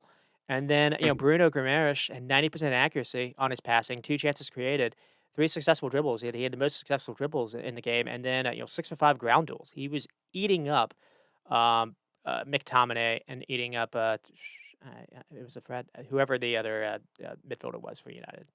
Yeah, yeah. I thought McTominay would do better too, coming off huge games from Scotland too. So that I think that's why Ten Hag gave him the start. I mean, he had that brace against Spain, but this wasn't Scotland team. Maybe he was a little fatigued. I don't know. He did not look like he did Well, when he was playing for Scotland against Spain. I don't understand. That's a great point. I don't understand why Man United haven't looked at what Newcastle have done with Sean Longstaff, because they played McTominay almost like a holding, defensive midfielder kind of player. Yeah, I think you're missing an opportunity to play him almost like a box to box, kind of attacking someone that makes kind of disguised runs, maybe like a Shaka kind of player. Yeah, that's what I was thinking too. Yeah, like a Shaka maybe. It seems like, and he 'Cause he, seems he, like he he can can put stuff score. away. Yeah. Yeah, yeah. Oh, I totally agree. I'd be uh, trying to figure out how to fit him in more offensively for sure. Because yeah, how do you score 2 goals for Scotland against Spain, and then you come in and do like nothing for United? I mean, 6 of 13 duels, not necessarily great. He had 1 pass into the final third. I mean, life without Casemiro is not fun for Man United. Life without Christian Eriksen isn't necessarily fun either. And they got a pretty big game today versus Brentford. And on the off, people will be like, "Oh, maybe Brentford has." I've heard this all week. "Oh, maybe Brentford have a chance. Brentford have been in good form." Brentford beat this team 4-0 earlier in the season. He People maybe did. people maybe Yeah, maybe forget that. Now, obviously, Ten Hag hadn't necessarily, gotten his players necessarily, he hadn't had a ton of time. They were playing with Harry Maguire that day. I can understand that argument, but Brentford absolutely should go into this. They can get something here. yeah. I think so. I think they'll be confident in getting something, and they have the ability to kind of change the formation too, depending on who they're playing. We talked about that last week, like whether it'll be a back three or back four. That'll be interesting. But they just had a great game, a classic game with Brighton. And honestly, I thought the way Brighton were playing, I thought Brighton might roll them over. So I think that they're in for a fight, United. Maybe United is looking to get some revenge themselves, though. So I don't really know what'll happen, but I think it'll be a tight, contested affair. I think both teams will be in it, and it should be a good game, hopefully. But Brentford definitely have a chance, and they'll be thinking about the first time they played them. And man, you'll be trying to prevent that too. So it'll be interesting to see what happens. I mean, the one positive you can maybe take if you're a United fan is Anthony Martial did return.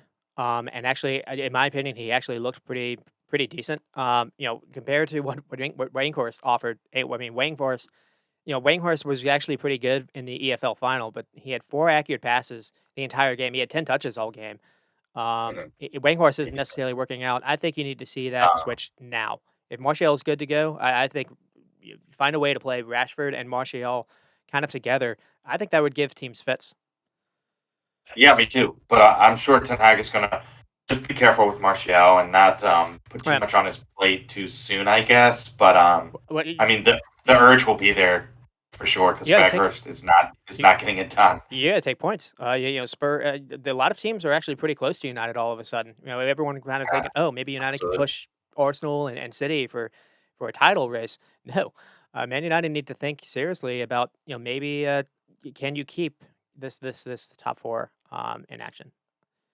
Yeah, yeah, it's gonna be interesting to see. It's a good race at the top for the top four spots, and it's a good race at the bottom for the bottom three relegation spots. So we'll love to see the league like this because it's action at both ends and in the middle too. And we mentioned the no Casemiro. I mean that keeps being that's probably is the reason why they've had such a strange dip in form because he had one red card, so he missed games then, and then he's had basically two red cards back to back, so he's missing 6 games for them. I don't think he's going to be missing versus Brentford. Ooh. Yeah, I think he is too. So that's going to be huge. Maybe he'll go Fred and McTominay, Ten Hag, and we'll see what McTominay can do this game. But they definitely need Casemiro back. They'll just be counting down the days till can have him in the squad. I mean, the understat website has suggested United's expected points has been below Brighton all season. And Wow. their goal Really? differential has been subpar. I think it's subpar to the rest of the top 8. So it almost feels like maybe they've been underperforming a little bit here, and maybe this is a little more kind of a reversion to the mean, as they say.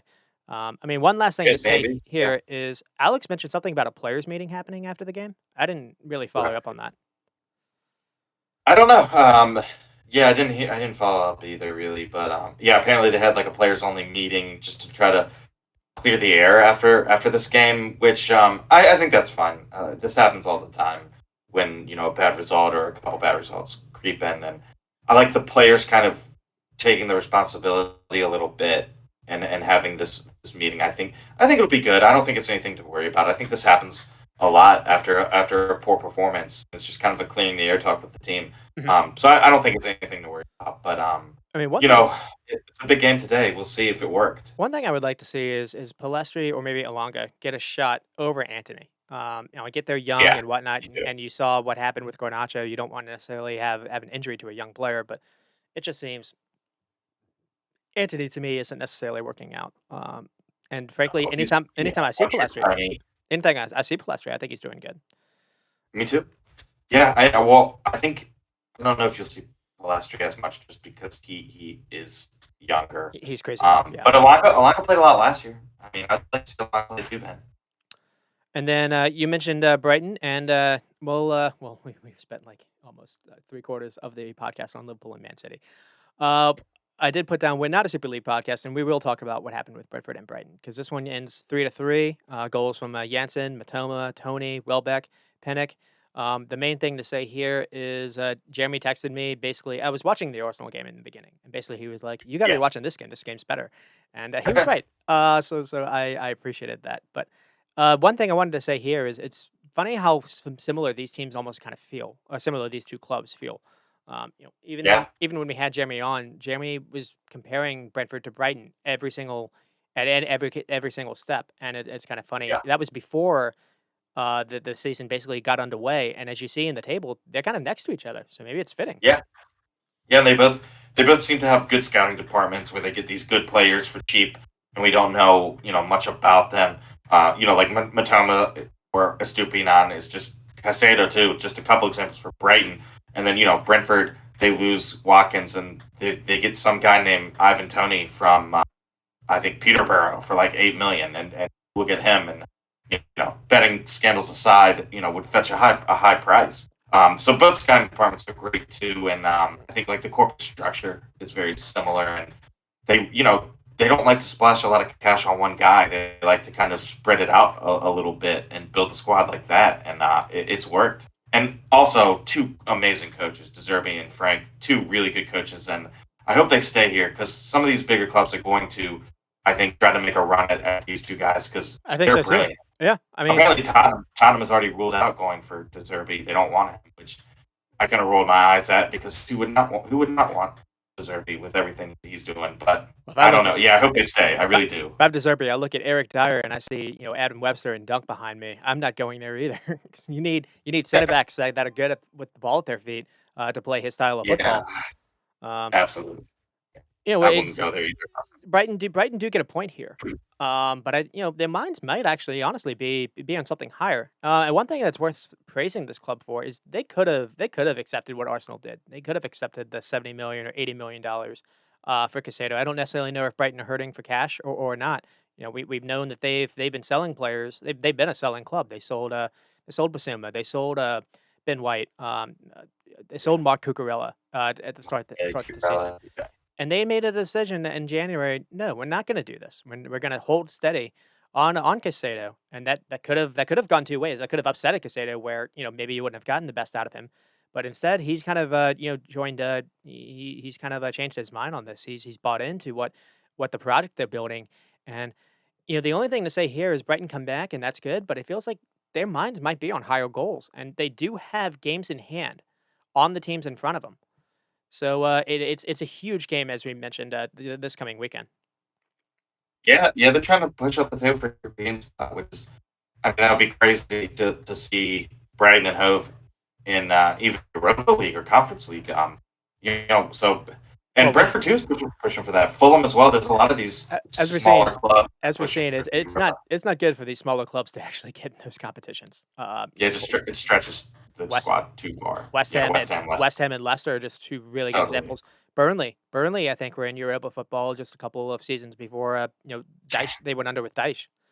Um, the only thing to say is maybe Brentford can kind of do their data driven club mate a favor, because Brentford were able to take points off Brighton. Maybe they can do a job with United to kind of Absolutely. yeah, like a shoulder rag. Um, the I guess the storyline with Brighton was no Evan Ferguson, though Welbeck and Dennis Undov were able to kind of answer the call there, and not really a change. I guess the change with Brentford was Damsgaard was played again in midfield, though I don't necessarily think he necessarily worked out. It was interesting to Yeah, see Ponce Janssen return, and maybe because of the Ayer injury, and Janssen was good. Janssen scored.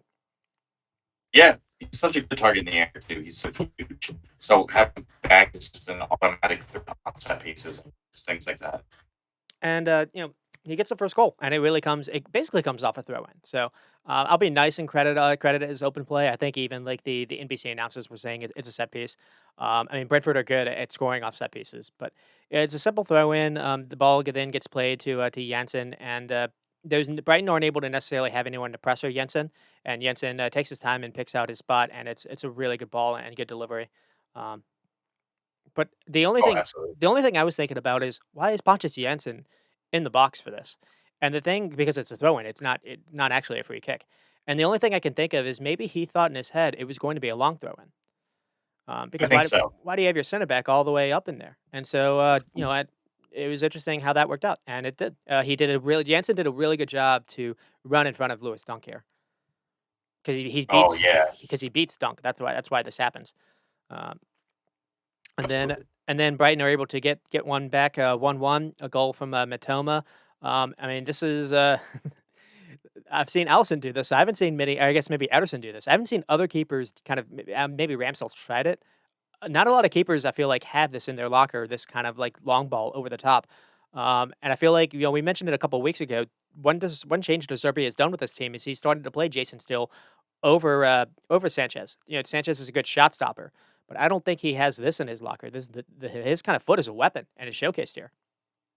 Yeah, yeah, and I think that's the main reason why he's been kind of taking over the starting duties because Sanchez is on the Spain team, so he's one of the three best Spanish goalkeepers with Raya and De Gea. So he's a good shot stopper, but maybe still a little bit better with his feet, and it seems like he's kind of taken over. So that'll be interesting to see what happens too, because I think Sanchez is good enough to start, so he might be looking at Brighton if he can't reclaim that job in the summer. And then Brentford do go out ahead with Tony. But the best way to respond is by giving up a goal is scoring later.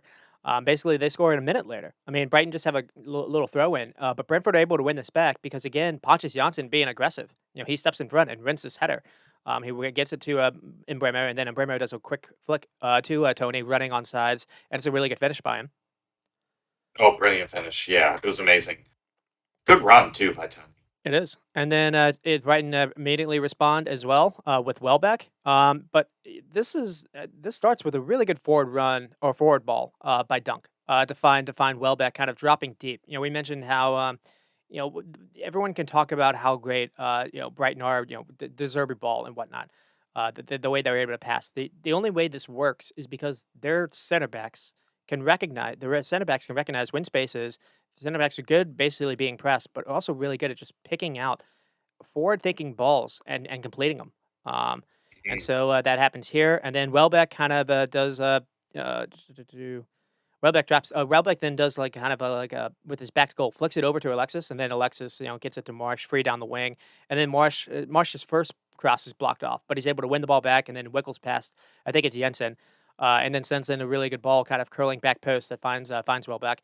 Marsh doesn't necessarily score here, but everyone's going to talk about Matoma. Sully Marsh has been a different player since Serbia has joined them. So Yeah, he's been amazing. He's been good.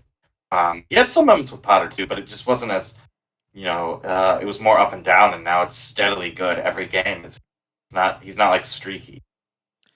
I mean, yeah, because one thing I wanted to say is like basically, 3 minutes into the game, I want to bring this chance up. Mitoma has a chance, and it's a really good save by Raya. But there's a pick out by I think it's there's a pick out by Dunk, where basically it almost seems like he gets the ball and he's kind of like on the sideline, and he plays like a 30-yard pass on the ground all the way to Welbeck. Welbeck kind of dummies it, and it goes to Estupiñán. But that one pass basically takes out like four players, and Brentford get caught playing a high line. It's just you don't. And Colwell played instead of a Webster. Colwell was good with the ball at his feet too. It just to play. I guess attractive football these days, or like high level football. Your center backs need to be good with the ball at their feet more than anything else. Not necessarily good Yeah, defending as well, but because everyone's trying to press and win the ball back.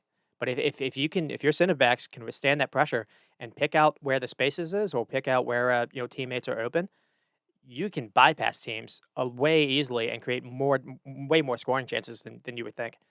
Um, oh, yeah, absolutely. Yeah, yeah, totally. Like look at Ederson and Allison distributing is pretty good too. And it can break the press, which is nice. Yeah, yeah, it's a weapon. And then Brentford do go ahead with a early goal from Pinnock, and I think this was the kind of the main thing. It was big for Brentford to score early in the second half because in the first half Brentford were kind of trying to play kind of even with Brighton, and they were playing a high back line. They were playing with a back five, and they were still allowing Brighton to get behind them. After this goal, Brentford were basically like, "No, we're going to sit back." And they basically played in two blocks of five almost, and it actually made it pretty hard for Brighton, which we'll get into. But Brent Pickett is able to get a goal here. It's just a free kick. The one maybe negative to Brighton is they seem to have issues defending set pieces. I think I saw they like bottom five in that category, and it's another goal that they give up. That is a set piece, and Pinnock is completely unmarked. 5 yards from goal. So yeah. Yeah, yeah, you can't leave a panic unmarked that close to goal. He's too big. And then Brighton are able to kind of get one back at the end with an Alexis McAllister PK. Um, Brentford, it's like one of the few times when Brentford do allow themselves to get kind of stretched. Brighton finds Undev and into some space. He finds Matoma. Matoma then switches it to switch the ball over the top. That I think I guess the ball finds there's a big switch, and then the ball is kind of sent in from the right field. I don't remember who sends it in. Maybe even Pascal Grush. And it looks like maybe Josh Da Silva is trying to head it back to Raya, and he just kind of messes up here. And then the Mhm. ball finds Undev, and then Undev is trying to attempt this to attempt the shot, and then it's kind of blocked by Hickey. But the thing I want to say here is, Incensio has come in as a sub, and Incensio had the second goal yesterday. Incensio was first to kind of come in and win the ball because the ball after Matoma switches it, it bounces to Pinnock, and Asensio was first to kind of get the ball off Pinnock to keep possession, which was really big here. And then Yeah, yeah, there were a couple missed chances. Brighton, there was a big missed header. I mean, the main thing here is Brighton had 33 shots and 15 on target. Raya was amazing with 11 saves. 11 These saves. numbers It's were incredible. stunning. Yeah, 14 corner kicks and six big chances created. yeah, 11 saves is insane. Like, I haven't seen that many like on paper looking at a keeper for a while. 11 saves. Ooh. And let's see. I mean, you mentioned how Sanchez has some kind of Spain call up. Maybe it's time for Raya to get some call ups. I don't know if he has yet. Yeah, he's one of the three keepers that has been getting some call ups. Okay, He hasn't played that much, because but I I think know like last year he started getting call ups and some playing time. because I saw Kepa. Kepa was playing for Spain in this past little Uh, international window. Yeah, it's uh, not De Gea. Their starting keeper is the Atletico Bilbao keeper. Simone, yeah, Yeah. Simone. Yeah, he's a good keeper too. Spain's got a lot of good goalkeepers. But these numbers were absolutely stunning. I mean, another thing that was interesting was 12 of 37 for crossing from Brighton versus 4 of 8 for Brentford. Um, Mhm. so Brentford, I guess, were taking their time when they took their moments. I guess we'll say. Oh yeah, absolutely. Yeah. I mean, what do you want to touch on Brighton or Brentford first? I'll touch on Brentford. I think. Okay. I'm just very impressed with the way they've been. Like I said, I thought this Brighton game might be a bit of a tough game for them to match up with. Brighton was like humming as a team, and so is Brentford to be fair. But yeah, it was a good game. I'm a little worried Brentford's defense today against United, because Yeah. they have conceded 4 goals in the last two. But Brighton's a pretty good goal threat, so maybe I shouldn't be reading into that too much. But yeah, it's been good. It's been good, and they've been able to have Tony still. I don't know how long that's gonna last, but we'll take it as long as they can. And like we talked about, they got a chance at European spots. They're in ninth, and they're only 3 points down of Brighton in sixth. So they still could get in the like conference league, which would be absolutely amazing. Obviously, they'd have a big summer, trying to like get more depth if that did happen. But it's awesome that like we got teams like that pushing for Europa. We have Fulham is up there, Villa, Brighton, all these teams that we're not necessarily used to seeing in European competition. We might be seeing them, which would be awesome. Just some new blood in there, and also some exciting teams. See what they could do versus the rest of Europe would be fun to find out. I mean, Brentford being above Chelsea in the table, Yeah, alone is wild. Um, yeah. we That's mentioned Sully Marsh. I mean, Alexis McAllister. I feel like maybe sometimes gets overlooked in some respects. I mean, the number of times I saw him just kind of getting the ball and turning and creating space when it shouldn't have been there was wild. And to be honest, the more I watch him, he reminds me of Gundogan. If mm, if Man City have the wherewithal, they should target him as maybe Gundogan's replacement. I think it would work. Um, oh, and interesting. then, Gundogan or Dunk was beating on the header. Maybe he could have even scored earlier in the game, but just the forward splitting passes that he has, there are 2 or 3 times where I said, "Wow." And Yeah. then Moses Caicedo, I'm gonna read you the stat. So everyone knows how good he is in duels and winning the ball back. He's top 5 in accumulated XG, expected goals build up play, meaning his decision making in Brighton's build up play is leading to goal chances at a high clip. So he's really skilled with the ball at his feet too. He is. Yeah, yeah. And he's such a good find too. We talked about how good their scouting is, but he's just one huge example of that. And there's a ton of other players too.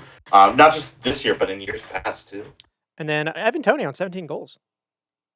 Yeah, I yeah. kind Pretty of nice. I knew he was up there, but I was kind of surprised by that. He's going to get 20 easily. You imagine? Yeah, you think so, which would be great. And he's up there in the Golden Boot. He's top five in the Golden Boot, I think. And that's good because last year he took a while for him to kind of get going. He had like 40 goals. He broke records in the championship, and people were Hmm. kind of expecting him to maybe somewhat maybe be a name. Coming into the season last season, and it took him a real long time to get going. I think maybe the PKs kind of settled him in, but for him to be a 20 goal Yeah. scorer that's awesome. That's good for him. Yeah, it's awesome. It's awesome for Brentford too. And Brentford fans know how good Tony is. So it won't necessarily come as a surprise if he does reach 20, I would say. But yeah, last year was a bit of a growing year, and he's still towards the tail end started to finally pick up the pace, and he's continued that form into all of this season. And one thing to touch on with Brighton is I did want to see how they would handle the second half after Brentford took the lead, because it seemed like Brentford could sit back and kind of defend and blocks and almost kind of render Brighton's clever passing from the back, to draw players out of position, kind of useless because that comes with when you're chasing the ball and when you're high pressing. If you're Yeah, who cares if Lewis Dunk has the ball if you're kind of sitting deep and not allowing that space behind you. But to get 30 shots and 15 on target, I think they maybe passed the test. And also another thing I liked was no Evan Ferguson this game. But De Zerbi was brave. He brought on Dennis Undev, to come on in the second half. He brought on kind of like a second striker to at least. He brought on Asensio, and that ended up showing up. I thought maybe this would be a kind of game where not having Trossard would finally show up, and it really didn't. Yeah, and that doesn't seem to bother them at all, and it hasn't since Trossard left, And that which was is and credit to De Zerbi, I think. that to me was kind of that to me is the biggest difference I think between people are going to do the comparison between Potter and De Zerbi. I felt like Potter was almost reliant on Trossard sometimes being brilliant individually. Where Right, that's true. it feels like that not necessarily is the case anymore. And 50 touches in the opposition box is wild. Um, That is wow. so I mean, we kind of we don't necessarily have to touch on like the comparison between Potter and De Zerbi, but one thing I think that's not necessarily great for Graham Potter is De Zerbi has come in and basically almost improved Brighton in some respects.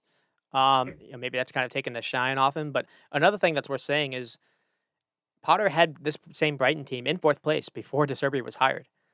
Yeah, People that's maybe true. forget about that. So Yeah, that's a good point. Yeah, yeah. And they were doing really well with Potter as well. But I mean, they're doing better with De Zerbi, which speaks to how good De Zerbi is. yeah, it didn't feel like they were able to cut through teams nearly like this. Like it seems like every single player has an understanding of how to create big spaces on the pitch, how to exploit them, draw defenders out of position with movement. It just felt like they were able to control games. They were able to have the ball. The passing was probably about the same from last season to this season, but they didn't have this directness. They didn't have this way to have possession to actually look to hurt you, as opposed to just kind of keeping the ball. Yeah. Oh yeah, absolutely. And maybe the one negative is the set pieces. They do have a big game versus Spurs coming up, and the only thing I'm worried about a little bit here is Spurs are actually really good at scoring on set pieces. I think they're actually number one in scoring, with heading goals. And Colwell and Dunk did make a mistake on Pennick's goal, and I thought made a mistake on Jansen's goal. So it maybe isn't the worst, even though Spurs are just a mess right now. Spurs are also a team without a coach. It feels like Yeah. maybe that could be a way they could kind of exploit something. Yeah, that might be the only way right now, honestly. And I did think Thomas Frank they got the tactics right. Playing the back five and playing deep in the second half. And not trying to press Brighton nearly as much. He didn't exploit. They weren't able to exploit those areas. Um, Yeah. Yeah, definitely. let's see. We'll move on to Chelsea and Aston Villa. This one ends 2-0 to Aston Villa with Ollie Watkins and John McGinn. John McGinn had a really good 5 days. You mentioned McTominay. McGinn had a pretty good international break as well. But the lead storyline is really Potter getting sacked. And what's weird is before that, I was actually prepared to say that Chelsea actually thought had some pretty good balance offensively for the first time in a while, and apparently that didn't really matter. Mhm. Yeah, I Uh, don't know. the win takes Villa like over Chelsea in the table, so maybe that was significant. I don't know. Yeah, I think so. I mean, You're building the seventh place. the lineup was weird though. I will say that. To see James as healthy and then played in a back three with like Ruben Loftus-Cheek in front of him at wingback. I thought Ruben Loftus-Cheek actually had a pretty poor game. I don't know if the idea is to do this because they were testing it and because they Tuchel did this last year versus Real Madrid. So maybe that was the idea. Maybe we're gonna try this first versus Aston Villa. It was interesting to see Mark Cucurella played in the back three as well over Botticelli, which again Botticelli hasn't been picked to play in the Champions League. So I feel like there was a lot of this kind of lineup was used to test run, maybe versus Real Madrid. But Mm. it's not good for them that it didn't necessarily work out. And then the front three of Felix, Havertz, and Mudryk. Mudryk had a couple chances to actually score. Felix did as well. And it's just it's another one of those times where I feel like Havertz and Felix are kind of canceling each other out. Yeah, yeah, they're just too similar. And then the goal comes from Aston Villa and Ollie Watkins. The thing to touch on here is Douglas Luiz is almost he's criminally underrated. I want to say like as far as like a defensive kind of a pivot midfielder. He's able to kind of slip past Havertz pressing him, and he has a really good ball over the top that Cucurella kind of messes up on. It's a good run by Watkins to split the CBs, and it's a good finish. But again, it's also really good by Douglas Luiz to kind of beat the pressure in the beginning, and then also have a ball over the top. And Yeah, he's underrated, I think. it feels like there I can think of Spurs, maybe you can even think of Chelsea. And there are a number of teams that it feels like they try to Man United that try to play with they have like pivot kind of midfielders that don't necessarily have the ability to kind of see a pass like 15 yards ahead of them that can split a line here and there. Yeah. Yeah, absolutely. And then John McGinn makes it 2-0 with a fantastic hit. Now this is just off a corner kick that doesn't really come off, but he gets the ball kind of recycled to him, and it's a smash. Kepa kind of sees it late, and maybe Kepa should be able to actually get to this. But anyways, but Yeah, I think he should have, but but he, the he definitely saw it late. but the stats were at 27 shots and 8 on target, 3 big chances created, just 3 missed. And Emi Martinez into 7 saves. Chelsea at least did offer some kind of a threat, I thought. It's just one of those chances, one of those instances where results mattered more than performance. Yeah, absolutely. Which is fine. Yeah, who cares if we how we play? The results all that matters. And with Ollie Watkins, it's now only Mohamed Salah and Harry Kane have had double-digit goals as well. Because with this, he scored yesterday for the last 3 seasons. He's leading Villa's attack completely on his own. And again, it's just wild because you look at what I think I've done this when Chelsea played like Fulham, where I was like Polina would actually work better at Chelsea. You look at how Chelsea are playing like Felix and Havertz is almost like double tens. They need someone in front of him that can lead an attack on his own. Watkins would work there, in my opinion. I don't know if they would think about doing that but anyways, Hmm. Yeah, he might not be big enough for Chelsea. I don't know. yeah, yeah. And then forcing Emir Martinez into 7 saves. Yeah, Emir Martinez actually continues to be a good keeper. We always kind of forget about him. Um, Yeah, yeah, definitely. But yeah, he's really good. We saw how good he was in the World Cup too. And for Chelsea, I don't necessarily know where to start from here. No Fafana, I think maybe hurt them. Um, you gotta go. Yeah, you got 5 minutes. Okay. And I mean, no Fafana kind of hurt them. And James in the back three was weird. I mean, what did you think of that?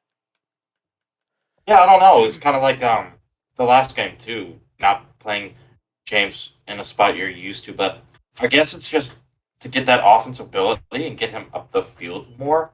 Kind of trying to replicate, how much success he had in the beginning of the year with James before he got hurt. I mean, it just that Cucurella played over Botticelli did not make sense to me either. But I mean, we saw Yeah, yesterday with Fofana. Fofana was a big loss. He was good versus Liverpool.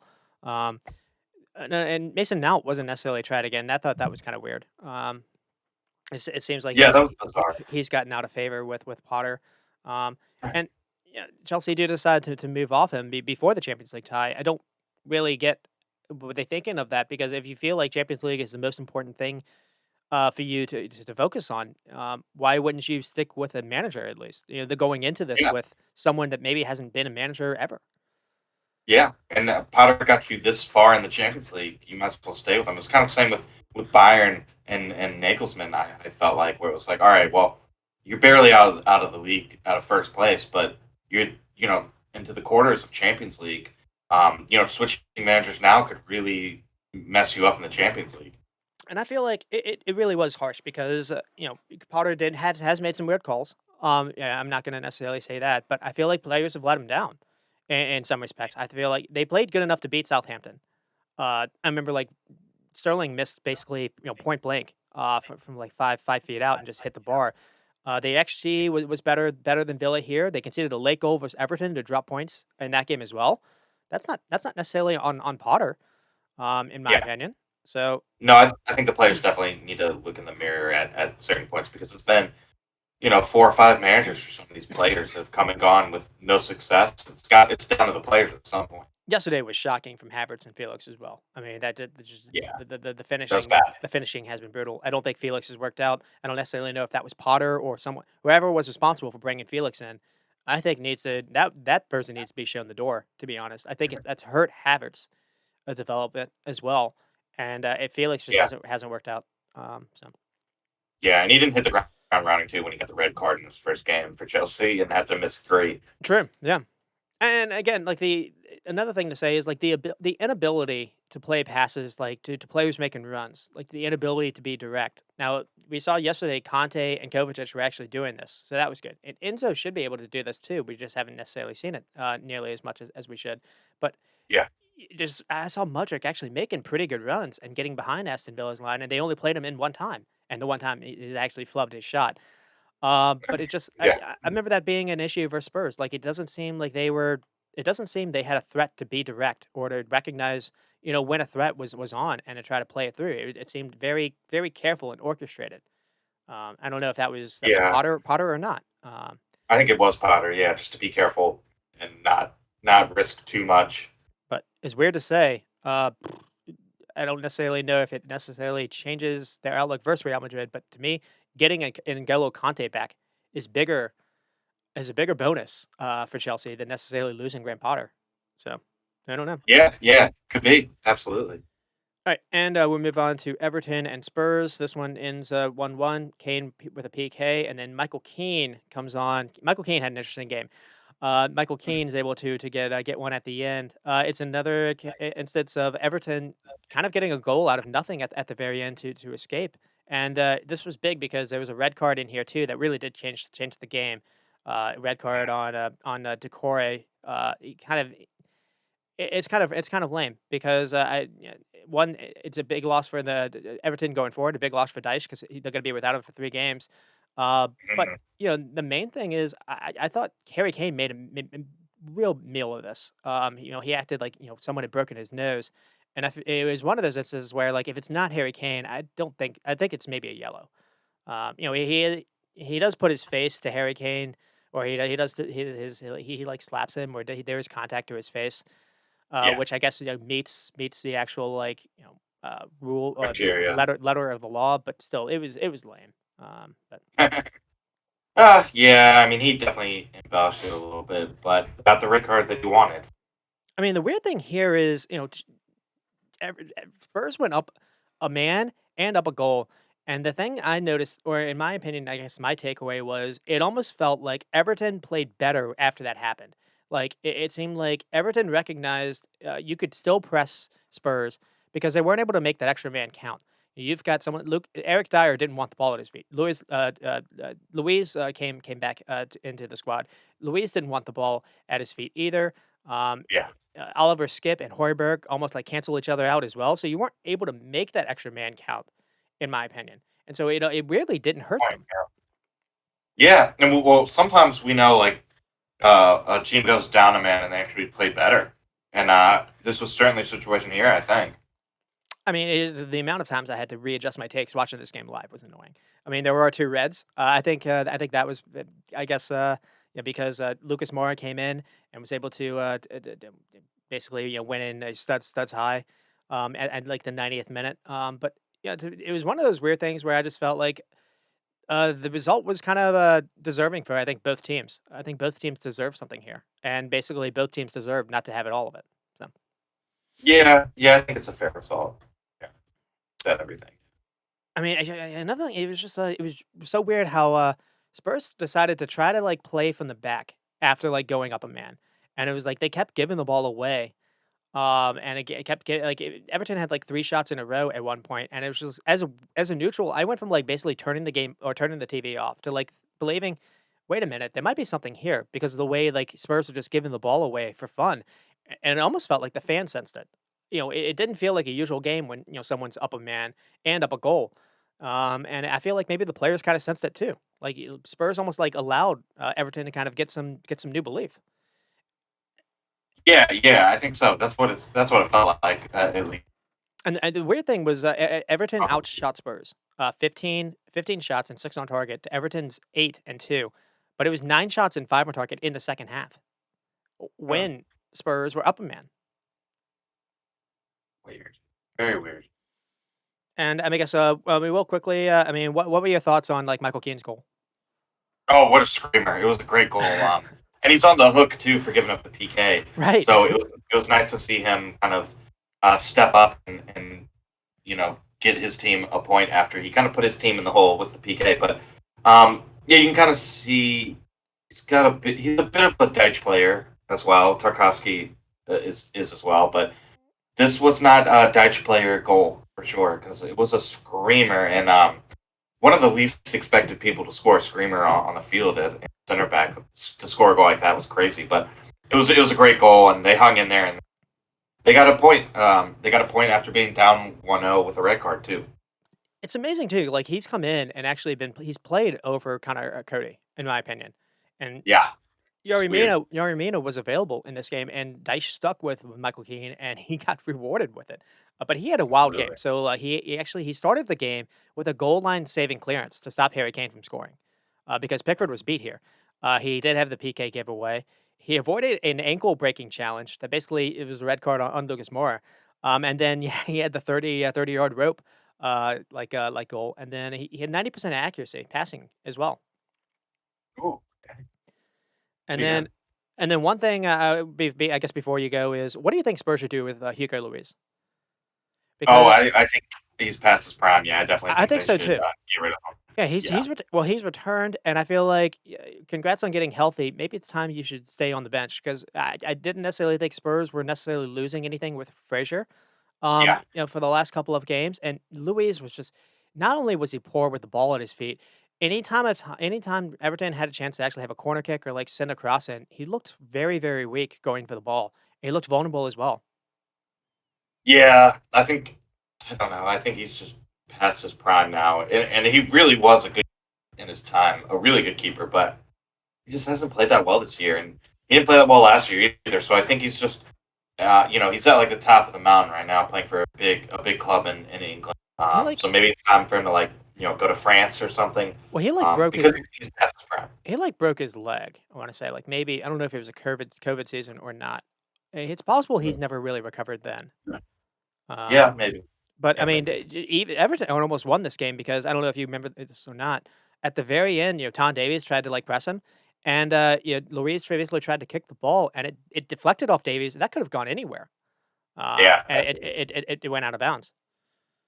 Yeah, could have gone in for a goal though, and they're gonna press him more when they find that out. And it was the first game without Conte, and I think he maybe saw a team without a manager for Spurs Yeah, yeah, definitely. because it was weird. Even though Conte was You, hurt, or well, not hurt, but the thing I was thinking about is so you're up a man. Why don't you bring on someone like Dan Juma to just make runs, kind of be an outlet on the ball, at least push Everton because Everton had to go chase. Everton had felt like they had to get something in the game because so the game was actually getting stretched from like minute 70 on. And what you did is you brought on Lucas Moura instead. If you brought on Dan Juma, you at least force those center backs to at least you could have been able to maybe get something over the top or something. I mean, there was space to exploit with someone that has some pace to him. Maybe that would have helped Son out. So I thought that was maybe a missed yeah, maybe opportunity. that's a good shout. I like that. Um, and yeah, the weird thing was seeing how Spurs were not able to make that second that the red card help. Being up a man. It almost felt like it almost feels like Spurs are allergic to playing passes in the middle of the field. And it's just again that extra man only helps out if you have an extra person that wants the ball at their feet that can actually make decisions. And it feels like Spurs have a It's lot true. of people that kind of cancel each other out, and their center backs, none of them were necessarily good. Yeah, We keep talking about Betancourt. You can't understate how big a mess Betancourt has been to them. yeah, absolutely, and it's showing now. And yeah, they do have this big game versus Brighton coming up. So I mean, crazy enough is they actually still have a chance here. As poor have they been? It feels like United are actually on. What I want to get this out before you go. It feels like United are kind of crippling into this top four race, and it feels like if ever there's a time for a non-Big Six team to kind of break through, I gotta think it's got to be this year. I mean, the way the circumstances are falling, and Brighton, I do think have a unique opportunity. So, They do. I'm Yeah, kind of hoping they seize it. me too. Because they'd be fun to watch in Europe or where they end up, European continents, wherever. They would be fun to watch against, other European. I wouldn't say powerhouses if they're in the conference league, but you know what I mean. Other good European league teams. And it went from Everton went from being basically I think they would have been in a relegation spot to at least, that point, at least kind of gets them out. It saves them a little bit. Though missing Decore is going to be big for them because the way they've been playing like Demar Gray to kind of run around to try to basically hold the ball up for for Onana and Decore to kind of get into the box to try crosses in.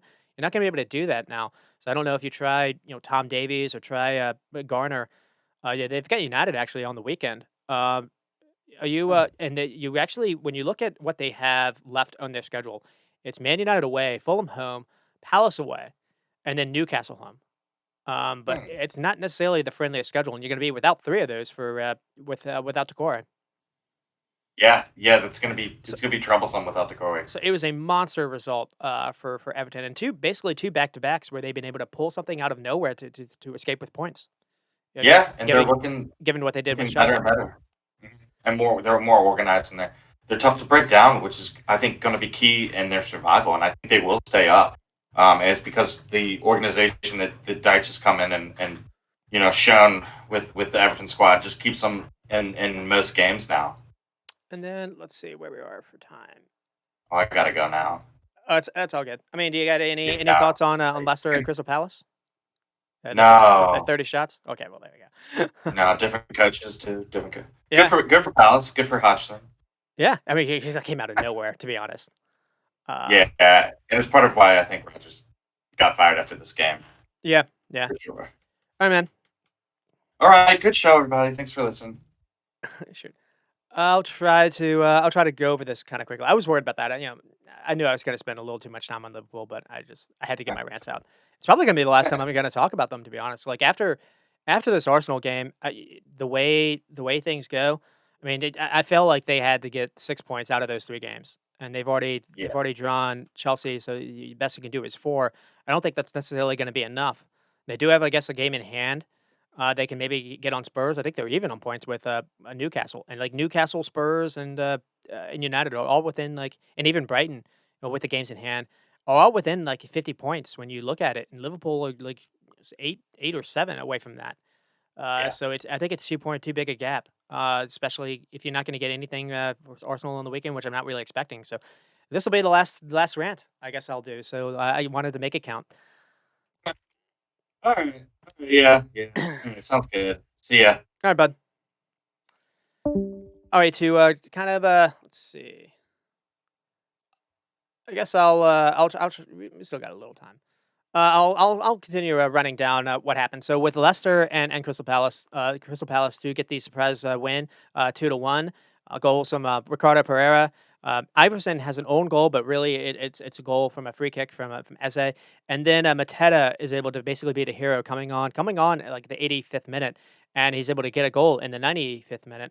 So that was a good sub by Hodgson, and that'll actually be a theme to get to. Hodgson actually made the right calls. He had to. You look at the stats. They had 30 shots, and it wasn't necessarily just because of Zaha. Zaha did have like 7 shots in that first half, but he had to actually get subbed out. So it was just wild to see how much different they were. And the one thing I kind of think about is Eze finally started. That's been something I've actually been relatively critical of Vieira over the last few weeks. Is I didn't understand why Eze is probably your best creator wasn't getting more game time, and it just felt like Palace were significantly more direct, significantly more game to kind of get bodies forward. It almost felt like the game had been kind of simplified a little bit for them, and it ended up kind of showing up. And then with Leicester were really poor. Like Rex kind of said, it does kind of make sense where it wasn't just Leicester were getting bad results. Leicester were performing really poor over the last few weeks, and it's not just EPL teams. If you go back to since that result versus Man United when they ended up losing like 4-1, and I thought they were actually relatively good, at least in that first half. They've lost in the FA Cup to like Blackpool. They've lost to championship sides in this little run of stretch as well. I don't think they have a win since that United game. Maybe they have a draw here and there. They've just been really poor, and I guess the ownership was like it's gotta happen now. This isn't necessarily working. I mean, for Palace to have 30 shots on Leicester City. A Palace, and basically, let's see, I don't know how many were on target. 9 on target. When Palace, I want to say, went like 4 or 5 games in a row at one point without even getting not notching a shot on target is really troubling. I mean, it's really bad numbers by Leicester, and Leicester only had 3 shots and 2 on target, 0.22 xG.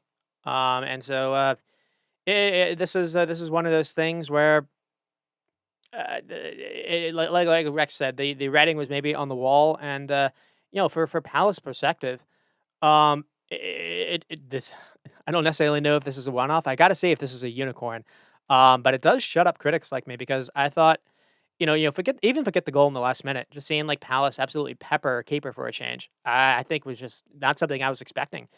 Um, and Zaha again was only able to play for like 45 minutes of this, so it wasn't just him. I mean, Eze had 5 shots. Olise had 4 shots. Edouard had 4 shots. So you're just getting I think Anderson, their center back, had come in. He had a couple big crosses and shots. So yeah, there were a lot of surprises to get to. I mean, second on Palace. Uh, I'm very torn here because again, it you don't necessarily. I mean, just the where this puts them in the table alone is absolutely massive, and they also they have a really good schedule, I guess, for this coming stretch. So maybe this could be actually enough for them to stay up. I thought I talked about them a couple of weeks ago, where I was a little more concerned about Palace than really any team that wasn't in the bottom three. I mean, Anderson back makes a significant difference defensively, at least, because it wasn't the same team we saw versus Arsenal. He's good with the ball at his feet, but he's a really good long ball passer. But he's aggressive in challenges and crossing.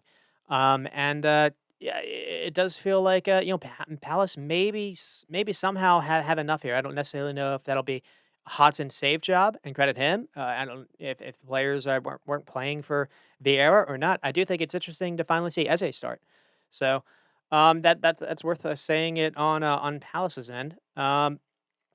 And I do think I would be saying the same thing. I think my takeaways would be the same had this ended 1-1.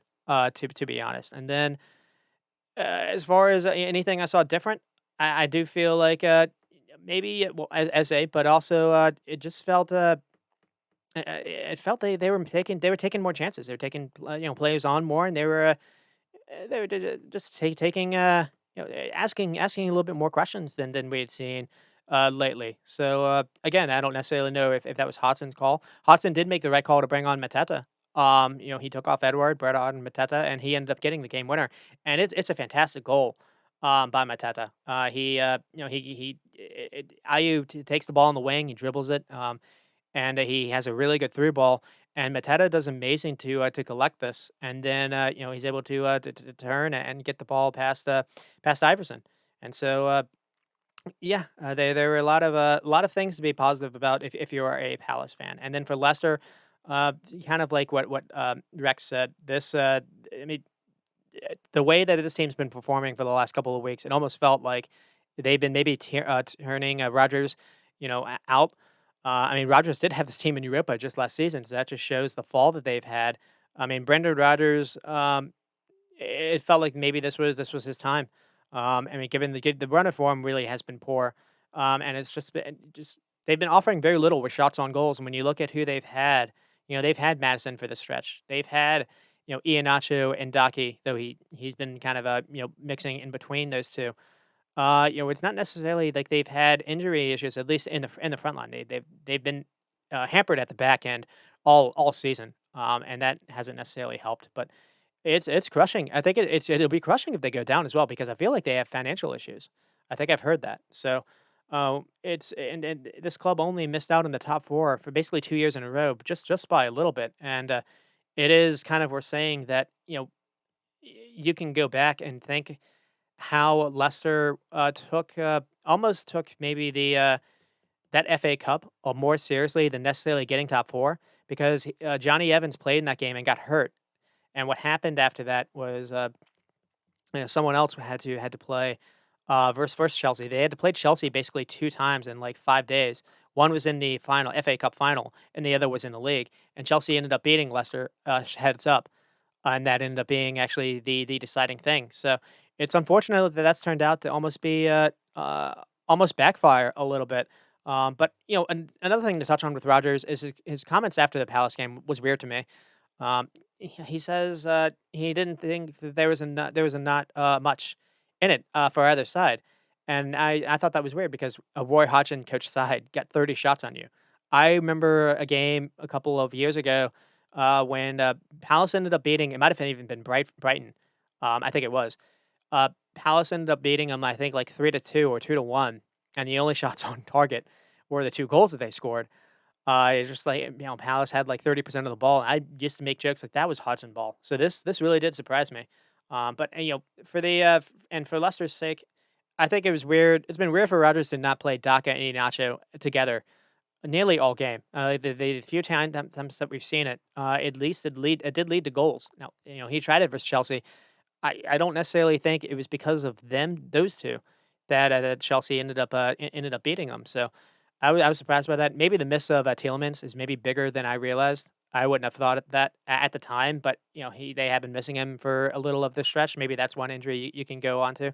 But it started off as the worst team in the league. They started off soling Fofana. They let Peter Kasper Schmeichel go. They brought Wout Faes in, and then in January they brought in Tete, Suter, and Christensen. Um, and it started off really, really poor. I think they were the worst team in the league, and then it almost felt like he had turned that team around.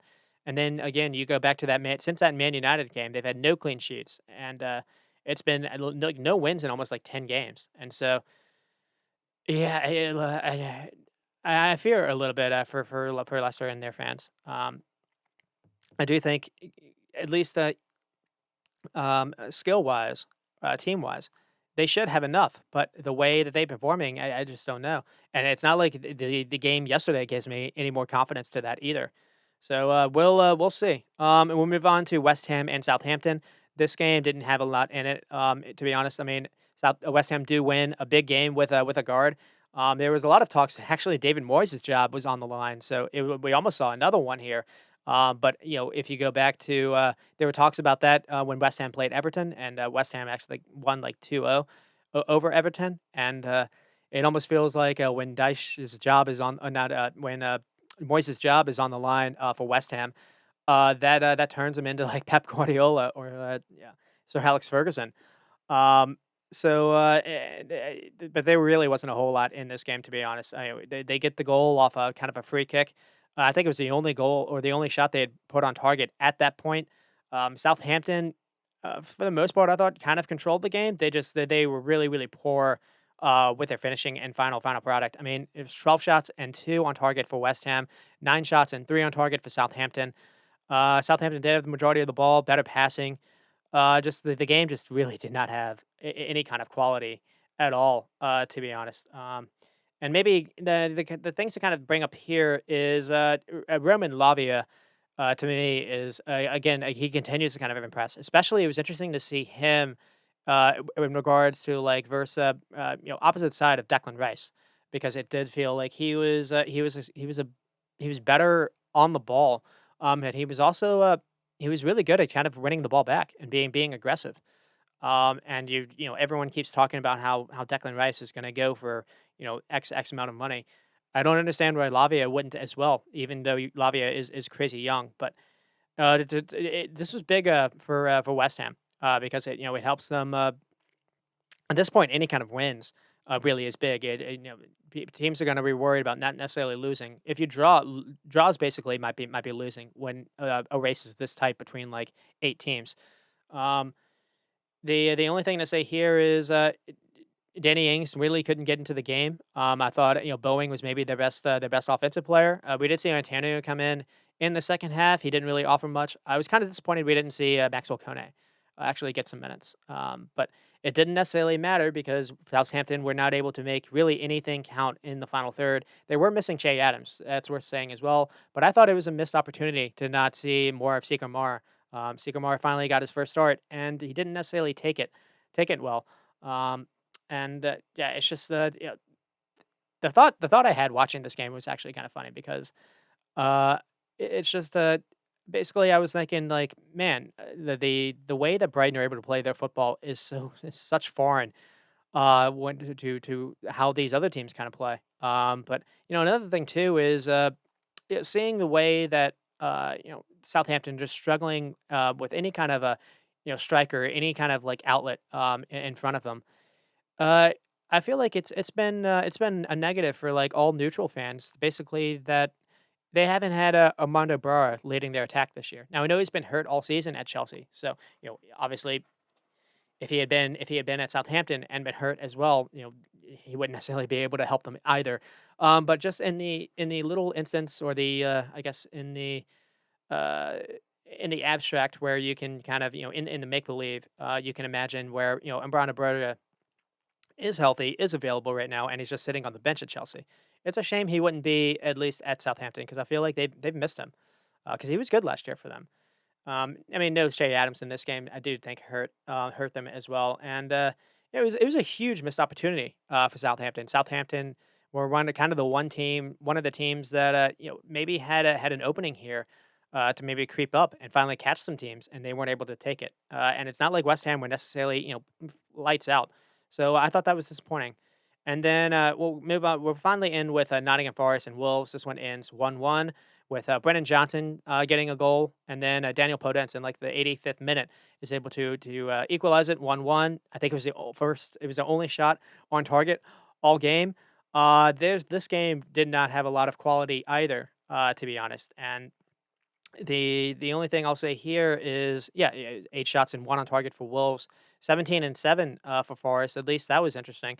17 shots with only 28% of the ball was a little surprising as well. But Forest, every time I watch them, or every time you kind of look at them, their passing numbers it's one of the worst in the league every single time. And I don't think that's going to be. I think that eventually that's going to show up, because if you're not able to keep the ball, that means the other team has it, and the other team is able to get looks on your back line. Your back line's not good. Your back line's not good at defending crosses. Your back line struggles. You do have Keylor Navas in there to kind of help you on your defending, stopping shots from going in. But the teams are going to get a lot of shots on you in that respect. And I think maybe the annoying thing, I think, for Wolves is I don't know what to take from them. I thought they seem helter skelter every single week to week. I thought maybe Lopetegui had fixed their offensive struggles versus Leeds, and the only shot they have on goal comes in the 84th minute from Podence. Podence is kind of a player that also I don't really know what to expect week to week. We didn't see Jimenez this game. We saw Cunha kind of get the start at striker. That didn't necessarily work. We saw Diego Costa actually come in and played a role actually a little bit in their goal. So that's at least maybe something to hang their hat onto. I mean, Wolves aren't necessarily out of this either, and again, it's one of those things. It's kind of similar to what Everton are kind of dealing with, because they don't really have a recognized striker at the moment to score their goals. So it's troubling. They every single game is about the same with them. They have majority of the ball. They're really good at keeping possession. I mean, their midfield especially, but not all possession I think is equal. Their possession isn't the same as what Brighton's is. Some of their possession can be toothless versus what Brighton do. Um, and I've started to maybe look at corner kicks is maybe more of a telling story than necessarily, because corner kicks to me tell a story of a team getting into the final third and creating a danger moment. For all that possession, Wolves had 3 corner kicks to Forest's 4. So, and then with Nottingham Forest, the thing to kind of say here is only really 2 clubs have failed to win a game in their last 5. And I think it's Leicester City, all losses and a draw, and then Nottingham Forest, who do have 2 draws in that period. But for the most part, I do think things. Maybe something being encouraged by is Dennis. Dennis is starting to get playing time, and at least he offers a threat out wide. And Brennan Johnson has started to kind of be a consistent goal scorer for them. But as we saw yesterday, when Johnson isn't able to score something for them, uh, they don't really have a way to score goals. And it's not it's Brennan Johnson is so young. It's hard to necessarily think he can do a carry job all by himself. So it's there's good reason to be worried about Forest, in my opinion, which I've said. Maybe their home atmosphere can save them, but I'm a little skeptical. And then we'll finally move on to Fulham and Bournemouth. And then Fulham had their own issues, some self-inflicted, but because of the red cards and blowing up versus Man United. Bournemouth do go in, and Bournemouth are the beneficiary. Winning 2-1. The goals first from Andres Pereira, and then Marcus Tavernier comes on at halftime. And as we'll get to later, Tavernier on this Bournemouth side makes them differently. I don't know what it is, but he makes them magical. And then Solanke is able to get the second one, mostly from a mix of poor defending from Fulham, and then a mix of basically Solanke wanting it more in some respects. But it was a real Jekyll and Hyde game from between the two halves from Bournemouth, because Bournemouth were not good in the first half, and just Gary O'Neill made a couple changes and really did change the game. Um, and for Fulham, I'm worried have decided to go on vacation, maybe celebrate Easter a little early, or maybe celebrating Ramadan. They don't really have anything to play for now, and it doesn't feel like they recognize, hey, maybe we can be one of those spots to try to get into a Europe spot. They're going to be without Mitrovic. I think I saw for like 8 games, so it's not just going to be a 3-game suspension.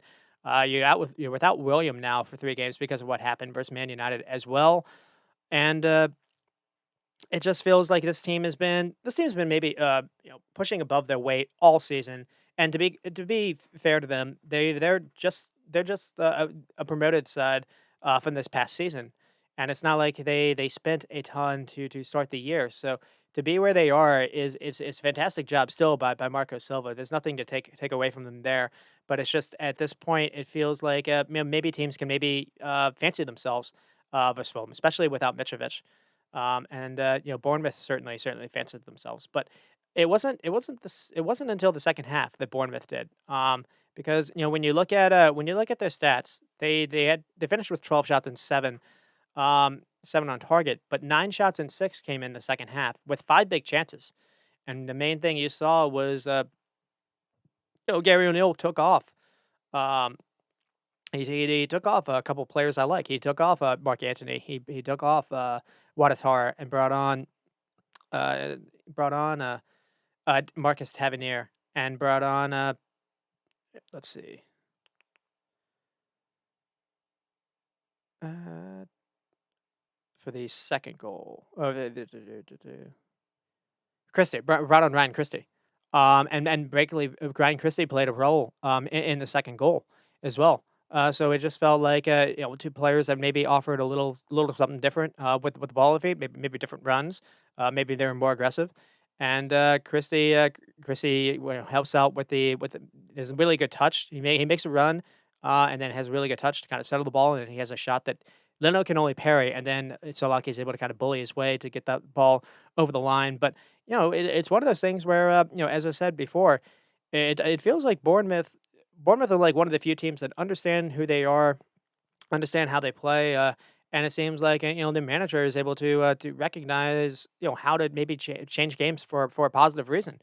And it feels like their team definitely does fight for their manager. Bournemouth are one of those few teams that it feels like they're just going to be a hard outfit to play against, especially at home. It almost feels like they're, I don't know if it's a camera angle or whatnot, but it feels like the field is smaller. And the only issue is they're really poor at defending, just in general, and really especially really poor in defending corner kicks. That's been their bugaboo really all season. So if they could just kind of fix that, and maybe say that they'd have enough to actually stay up, to be honest. But that is a big if, and this. The only 10 games left into the season. I don't necessarily know if you can fix that kind of change. And then with Fulham are just kind of it is what it is with them. I think it's worth maybe celebrating what they've been able to do this season more than necessarily blame them or speak negative of them. But it wasn't necessarily the best day for Anthony Robinson and Tim Ream. It's worth saying that as well, unfortunately. But again, it can be kind of a bit of both. You can be realistic, but also at the same time celebrate what they've been able to accomplish. And then that is it. That is our show. I did go a little long. I was worried about that. I do want to thank Rex for joining again. I'll try not to do that again, Rex. And then Yeah, we'll be back, next week to talk about what happens. Liverpool do play Arsenal. We'll spend a lot more time on Arsenal than Liverpool, I imagine. But another game to highlight, we mentioned it before, is Brighton do play Spurs, and I think they go on to visit Spurs. My brother will actually be attending that game. Jealous enough, and that could the implications of that game could have bigger Champions League implications than necessarily the Liverpool game. So that is an absolute monster game, and we'll see what Spurs and Brighton can offer us. Um, i- i- it's one of those things where, again, you want Brighton to take the moment because it does feel like a moment has been offered to them, especially if Brentford can do a job and get something on Man United. That can maybe push their top four helps as well because it's not just Spurs they're trying to chase. They're trying to chase Man United as well. So we'll see. We'll see. There's still a lot to a lot of this can change. A lot of this can definitely change. Not just the top four, but also also at the bottom as well because just one win, 3 games or three points here can take you from like I don't know 18th place to all the way to like 14th or 15th or even like 13th the way everything's congested. So that is it. That is our show. Thank you for watching and checking out. And then for us two at the Reserve Squad, you stay squatty.